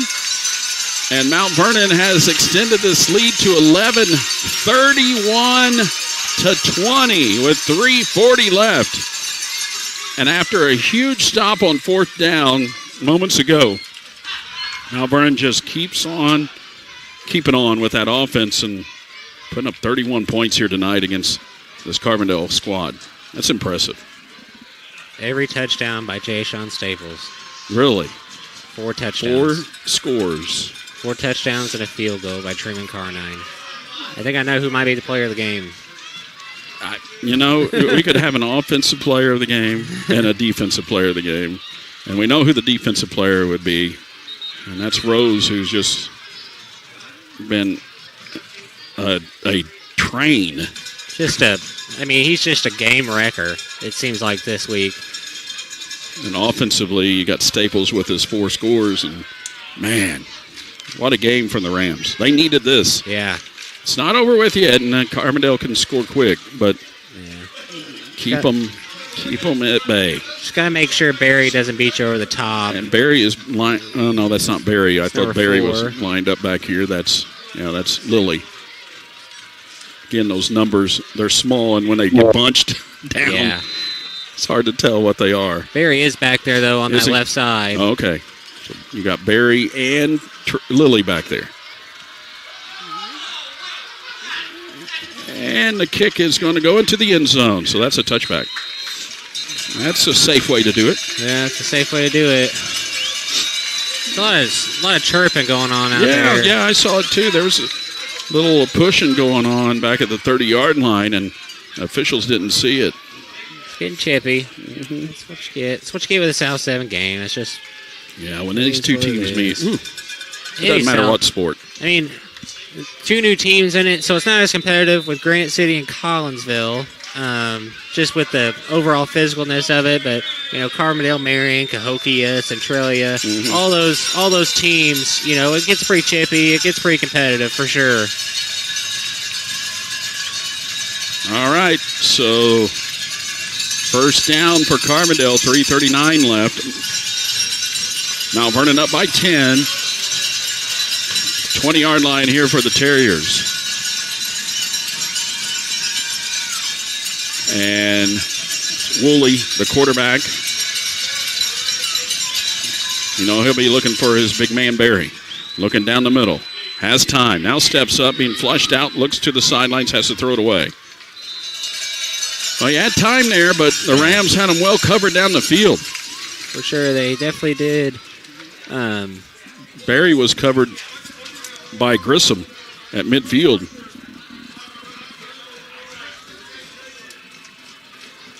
Grissom not letting him go. For a quarterback that threw pretty well last week, the Rams have kind of eliminated that this week for sure. Second and 10 from the 20. 3:31 left. There's a snap. Swing out pass to the left, incomplete. Wide open in the flat was Trigg on that little dump pass off to the left, and it just went right off his fingertips. Yeah, it did. Just maybe looking at the field before he gets the ball in his hands. I mean, that's just, you see NFL players do that, so it's just a simple mistake by the Carbondale Terriers there. 3rd and 10. They'll have 2 more plays here. There's 15 on the play clock. When Woolley comes out to the line after a long time over there near the sideline. 7 seconds on the play clock now. Still haven't got it off. 1 on the clock. He does get it off. Oh, there's a whistle. What do they call it? No? What are they doing? Official timeout? I don't know what's going on. Let's official calling over Coach Mings. Oh yeah, the band was blowing their horns, and the official was like, "You need to stop blowing your horns." They had that warning last week too. I think it was somebody in the student section. But this time they turned around to the band and said, "Stop blowing your horns." Hey man, the band's just riled up as much as everybody else. 3rd down and 10. from the 20. There's a snap. Woolley looks, has time, fires it over the middle, and it is caught at the 50.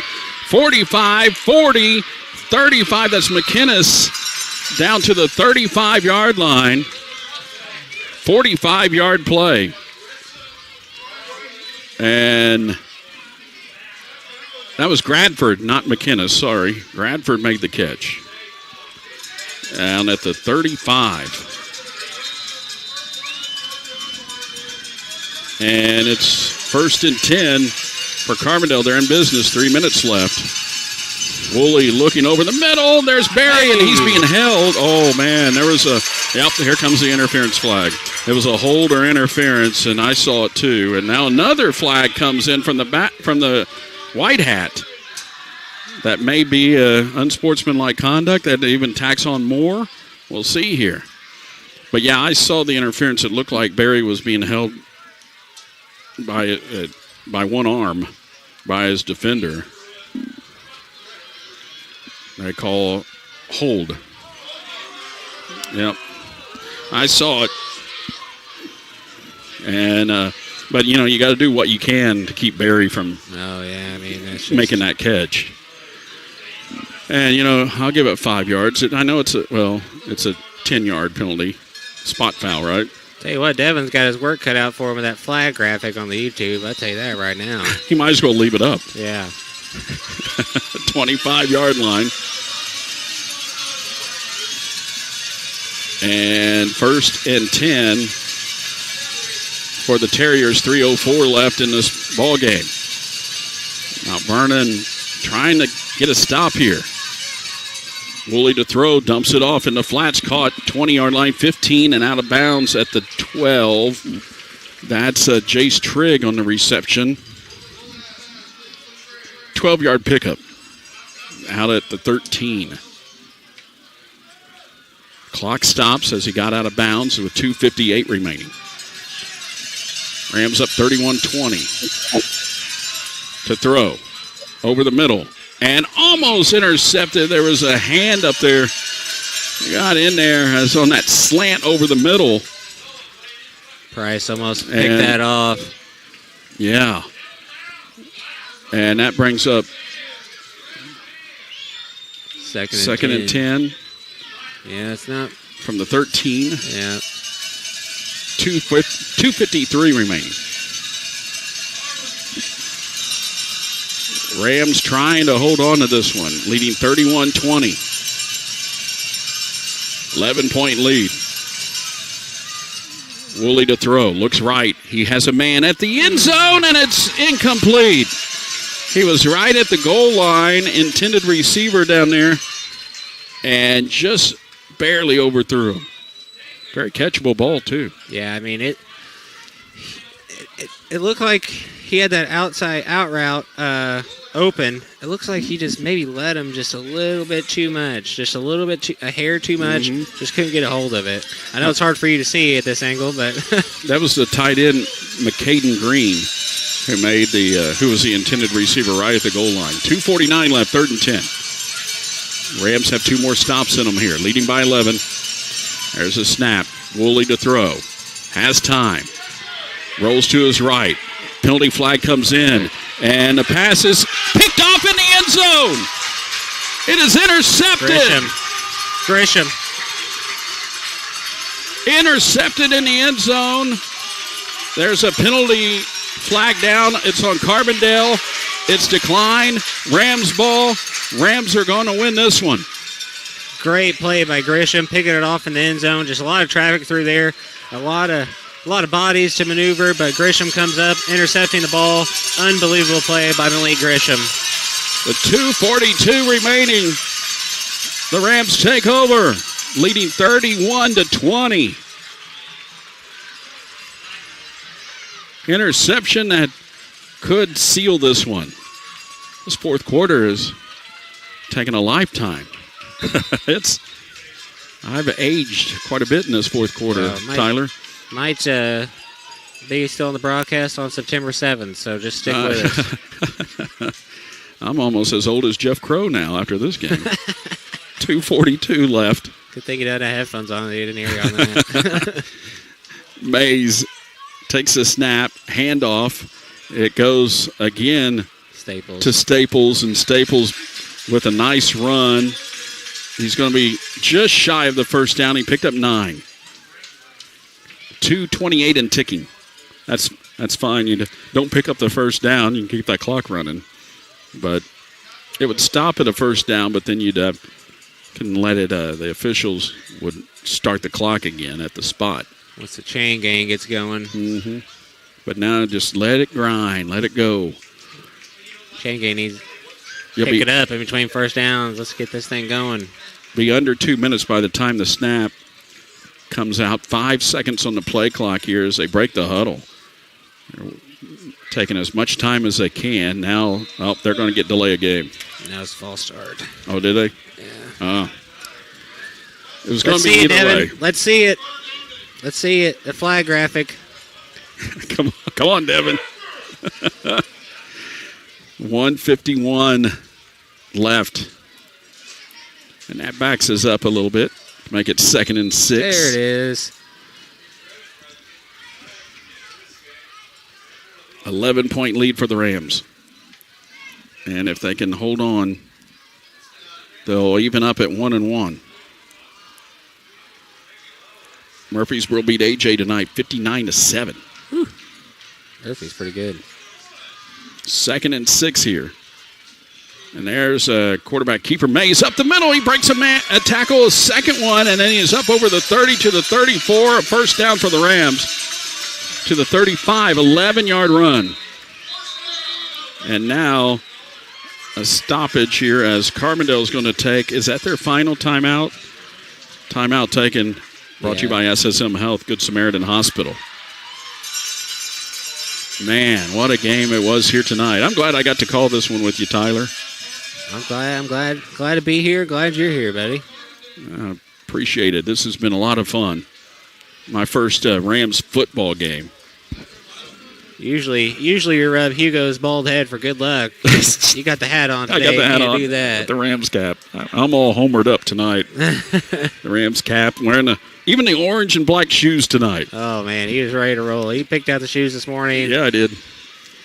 I knew what I was doing. Didn't know they had orange and black ancestor like that. Shh, don't tell my daughter who's a cheerleader ancestor. Okay. No, she knows all about my shoe obsession. I'm like Chris Hugo in that department. He and I are shoe brothers. Flora leading CZR in the fourth, 27-18. That's on the Tony Wilt State Farm scoreboard. Tony Wilt sponsoring the water bottles here. This unbelievable guy, good alumni. Yes, he is. For the program. He certainly is. And another whistle. Well, what's this one? It's not a penalty. I think I don't know what they're saying. They're telling Mays something, and he's like, okay, whatever. Get back to where you're supposed to be.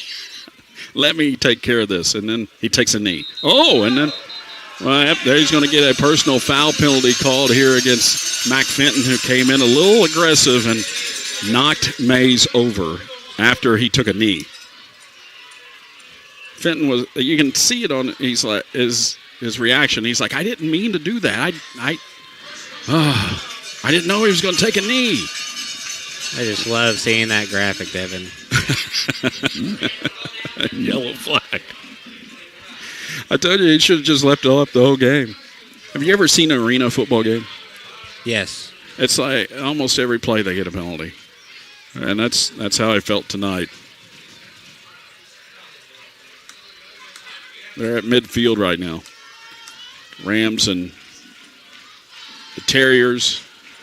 This has been a fun one tonight. Mount Vernon leading 31-20 with 1:38 remaining. Just trying to finish this one out. They got a first down after that personal foul penalty, and they're just going to victory formation. Take the knee, keep the clock running. And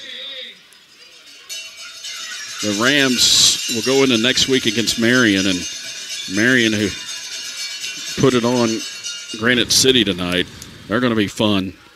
to handle next week. That should be a good one. Yep. Can't wait for that. We're going to have the Egyptian Spine Clinic postgame show coming up in just a moment. Got to give a shout-out to Dr. Salem. This is his first year of sponsoring Rams football.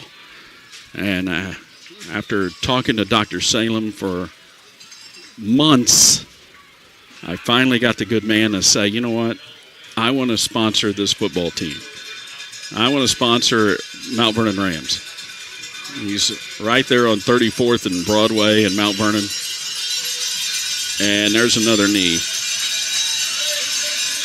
And if you have neck or back pain, you need to see the longest residing spine surgeon in the Mount Vernon region in Dr. Salem. We'll talk more about him during our postgame show. As the Rams, they don't have to take another snap. This is over. This is over. They don't have to. I don't know why they're going up there to take a snap. They don't have to. But they do it anyway, just for safe measure, and that's the ball game. Mount Vernon wins this one over Carbondale. What a game.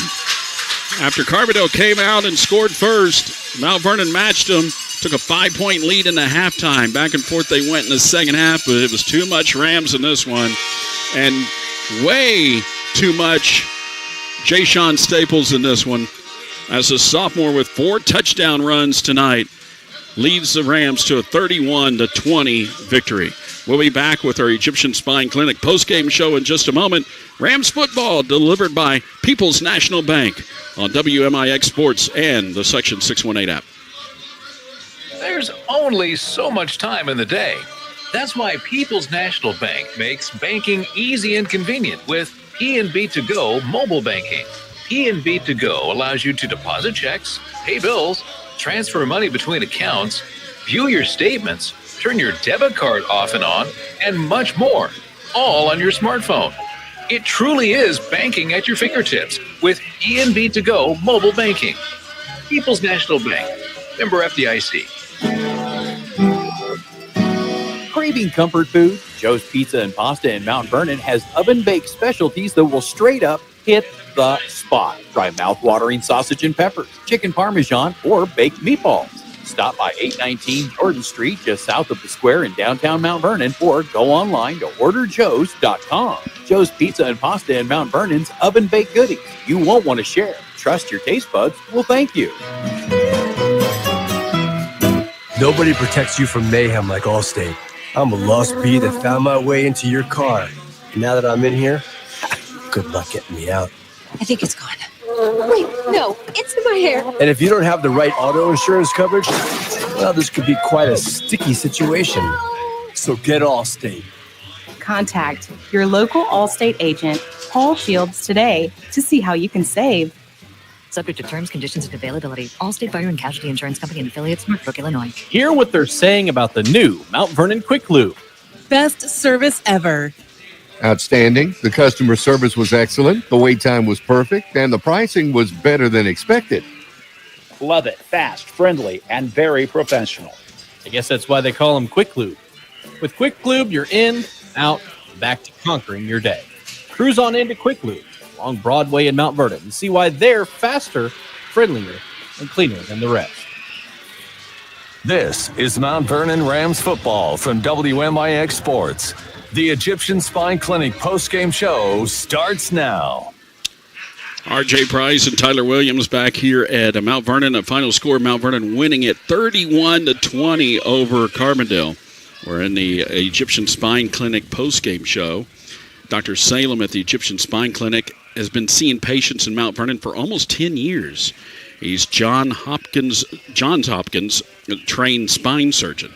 And when it comes to the spine, and nobody takes care of you better than the Egyptian Spine Clinic. When you make an appointment with Dr. Salem, you see Dr. Salem, not an assistant.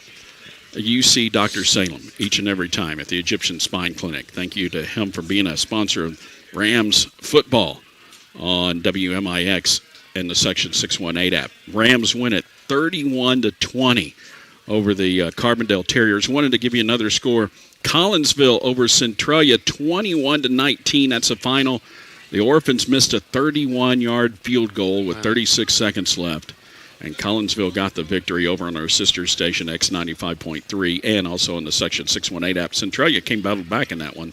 They were down 14-0. They were down 21-6 going into the fourth quarter and almost pulled off the victory. But Collinsville with the win in that one. When we come back, we will have our post-game stats for you from Tyler, and we'll recap this game. It's all brought to you by Michael Croshan of Edward Jones. It's coming up next. Rams win at 31-20 over Carbondale.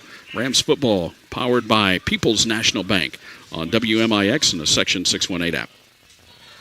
Pain in your back, neck, or spine can be serious. Maybe it's time to make an appointment with the doctor who's been doing complex spine surgeries and orthopedics in Mount Vernon the longest, Dr. Salem at the Egyptian Spine Clinic. When you make an appointment with Dr. Salem, you see Dr. Salem, not an assistant. He can pinpoint the problem and discuss options. With the region's top personal service for you in a time of need, Dr. Salem at the Egyptian Spine Clinic. Ask your primary care provider to refer you to Egyptian Spine Clinic across from PNB on South 34th Street in Mount Vernon.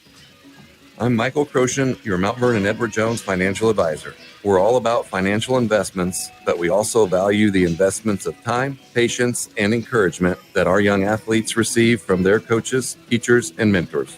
That's why Michael Croshan of Edward Jones is a proud sponsor of the Mount Vernon Rams on WMIX. Call 618-244-5990 or visit edwardjones.com for all your investment needs. Edward Jones, member SIPC. Hi, I'm Marty with Huey and Newell Funeral Homes. No one wants to stay where the pain is. Our natural instinct is to fix it or make it go away. There are some kinds of pain that never completely leave. They can, however, change over time. We're here to help your family begin a healing process and to help you see there's light that shines through the darkness. We are Huey and Newell Funeral Homes, showing compassion and helping others find hope now and many years to come. Streaming worldwide on the Section 618 app, this is Mount Vernon Rams football from WMIX Sports. And the postgame show brought to you by Egyptian Spine Clinic. RJ Price back here with Tyler Williams, and Rams win it 31-20, and Tyler has got some final stats here, and there's some numbers that pop out tonight, and rushing especially for both teams, and I know Tyler is ready to give you these stats, and they're remarkable. Yeah, I mean, Graham led rushing for Carbondale, 184 yards and a touchdown. Good running by him. J.R. Lilly finished with -6 yards rushing. Trigg finished with 32 yards. Woolley finished with 10 yards. And Mims had 5 yards. And also that interception there late in the game kind of gave me a little anxiety there. But Woolley passing finished 6 for 18, 33%, 142 yards, 2 touchdowns passing, and then the interception there to seal the game. And they ended up, if my math is correct, and this is an unofficial, of course, from Tyler. He'll be the first to tell you. Yeah. But I think 222 rushing yards tonight for Carbondale. That's pretty big. Yeah, it's pretty close to that number. Yeah. So, and then Barry receiving had 76 yards and 2 touchdowns receiving. Just unbelievable player. McKinnis had 52 yards and Trigg had 12 yards. And for the Mount Vernon Rams, you want to talk about rushing yards? Mm-hmm. Let's talk about the Mount Vernon Rams. Yeah. Price finished off the early 2 rushes for 6 yards. Mays finished with 129 yards rushing. Jefferson finished with 94 yards with that 71-yard run there. Kessler finished with 19 yards. Nesbitt finished with 13 yards, and that is not Blu-ray Nesbitt. I wish it was, but it is it is his younger brother, just as athletic. And Jay Sean Staples capped off the night, leading rusher, 170 yards, 4 touchdowns. Just unbelievable night rushing for the Mount Vernon Rams. Mays finished 4 for 7, 57% with that 1 interception there late in the game. Jefferson had 17 yards receiving. David Barnes had 13 yards receiving, and Marlon Price had 6 yards receiving. Defensively, very good. I don't know. That's about 400, over 400 yards rushing. Yeah, from the Rams tonight. Pretty close to 400. 170 from 170 jumps off the page, obviously, but a good team effort, good offensive line effort. Coach Fields obviously did a lot of work during the week, and just absolutely great coaching, great offensive line play, great running by the running backs to find those holes and be patient. And those are those stats. Just unbelievable rushing night for both teams, but especially the Mount Vernon Rams. Yeah, winning at 31-20 over Carbondale. Both teams now 1-1. Want to give you another score real quick on the Tony Wilt State Farm scoreboard. Final score: Carterville beat Nashville 20-16. Both teams now 1-1. Nashville will take on Westland next Friday, and that will be on our sister station V1047 and the Section 618 app. Our final stats brought to you by Michael Croshan of Edward Jones. Hopefully saying, I'll get around to it someday is not your saving for retirement strategy. Turn someday into today with Edward Jones financial advisor Michael Croshan. 1726 Broadway in Mount Vernon. Edward Jones, member SIPC. Egyptian Spine Clinic post-game show rolls on, and when we come back, we'll select our Culver's player of the game, and we will also look forward to what's coming up next week for you as the Rams win it over Carbondale here tonight, 31-20. Rams football is powered by People's National Bank on WMIX and the Section 618 app. Ready to go green and save big? Check out the amazing deals on brand new Toyota Venza hybrids at Munkin Toyota in Mount Vernon. Hi, this is Roger Collins, and we have 3 stunning Venza hybrids, 2 XLEs and 1 limited, all ready to hit the road. Save $750 to $1,250 off per vehicle. These hybrids offer an impressive 40 miles per gallon, so you can go the distance without breaking the bank. Choose from coastal gray, sleek black, or eye-catching blueprint. Home of the lifetime powertrain warranty, Munkin Toyota. Visit us today just off the interstate in Mount Vernon or online at munkintoyotamountvernon.com. You need insurance to help protect things that mean a lot to you. You need coverage that's affordable because we all have a budget. At Country Financial, we get it. For close to 100 years, we've offered insurance and financial services to help protect what's most important to you and to help prepare for your future. Best of all, I'm here to get to know you and find solutions for your budget. In other words, we've got your back. I'm Josh Finley, your local Country Financial representative. Call me at 618-242-4024. Find your next career today at Culver's of Mount Vernon. Want flexible hours, work in a fun and energized environment, and get paid starting at $15.25 an hour and get raises for great performance? Start today at Culver's. They're like working for family, but with less drama. Apply at culvers.jobs and search for Mount Vernon, Illinois. You can also apply in person at Culver's at Veterans and 42nd in Mount Vernon. Join the Blue Crew today at Culver's of Mount Vernon. Again, go to culvers.jobs and apply. This is Mount Vernon Rams basketball from WMIX Sports. The Mount Vernon Culver's player of the game is next. You know, if you have pain, it could be something to do with your spine. You want to see the longest resigning spine surgeon at Mount Vernon. That's Dr. Salem at Egyptian Spine Clinic, 34th and Broadway. He sponsors our post-game show. That leads us into our Culver's player of the game. And this one was, for me, it's going to be a little tough because I thought, okay, if we could have 2 players of the game, like one on offense, one on defense, we know that I think Amari Rose would be our defensive player of the game. Well, he had 2 sacks, plus he had a couple of stops behind the line, a couple of tackles for loss. But you can't overlook what the offense did here tonight with over 400 yards rushing, led by one man. And I'll let you, Tyler, tell folks who our Culver's player of the game is. Yeah, I mean, Jay-Sean Staples is Culver's player of the game. I mean, 170 yards, 4 touchdowns, had every single touchdown for the Mount Vernon Rams. Truman Carnine did hit that 32-yard field goal. But, I mean, just absolutely just running up and down, outside, inside, scoring, 4 house calls. I mean, that's just that's got to be up there. I mean, that's no easy task for 4 touchdowns. So, Ja'Shawn Staples, Mount Vernon player, Culver's player of the game.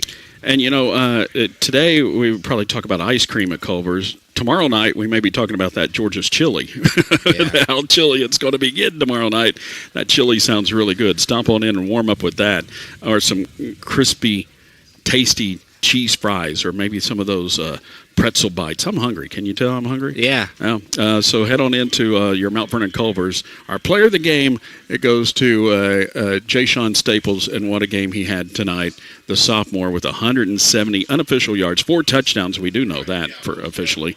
And the Rams rolled to a victory here, 31-20. Well, it was really nice to be with you here tonight. Tyler, Tyler, wish I was here next week, but Chris Hugo will be back. Maybe he won't be. He may say, hey, you're the good luck charm. You may stick with it. But he or Coach Mings may kick him out of the booth, you know. But next week we'll be back here, and it'll be Pink Out night. Tonight was like a beach night or Hawaiian night or something, and it was really, really cool seeing some of these Hawaiian shirts out here in the stands from the student section. But next week is Pink Out night. And I know you're thinking, well, I thought that Breast Cancer Month isn't until October. Well, we only have one game in October, and that's homecoming. Yeah. So we only have 2 home games left, so that they're getting it in next week, and it's going to be a special night. So we encourage you to wear pink when you come out next Friday night to root on the Rams.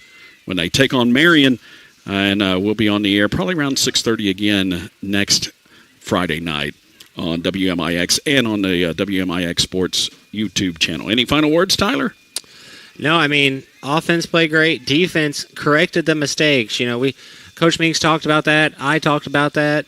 And correcting the mistakes, especially when you got them 3rd, 4th down, not kind of shooting yourself in the foot and using the situation to your advantage, you know, and those things definitely helped out for the Mount Vernon Rams today, getting this win over a good team in Carbondale. You know, beat Murfreesboro. We saw Murfreesboro, you know, play well today against AJ, but next week at Marion, just do the same things. Marion's going to come in here, you know, and they haven't been here in a couple of years, and so I think you do the same things. I think it'll be a close game. It's always a close game in the last couple of years against Marion. You come in here, they come in here, win a close game, and let's move on to the next week. I think we play Collinsville the next week, and so I think we do the right things, do the same things. I think we come out of here at Ken Hunt Stadium 2-1, and go into Collinsville, getting some good momentum going for us. Yeah, you got Collinsville on the 20th, and then making that long trip to Akron, Ohio on the 27th. So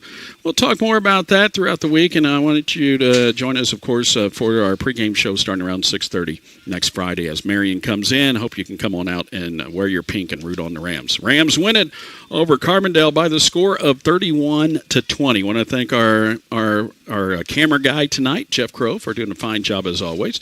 Devin Finley, our on-site producer and engineer. And our producer and engineer back at the studio is Shauna Pugh. And for Tyler Williams, it's RJ Price saying so long from Ken Hunt Stadium.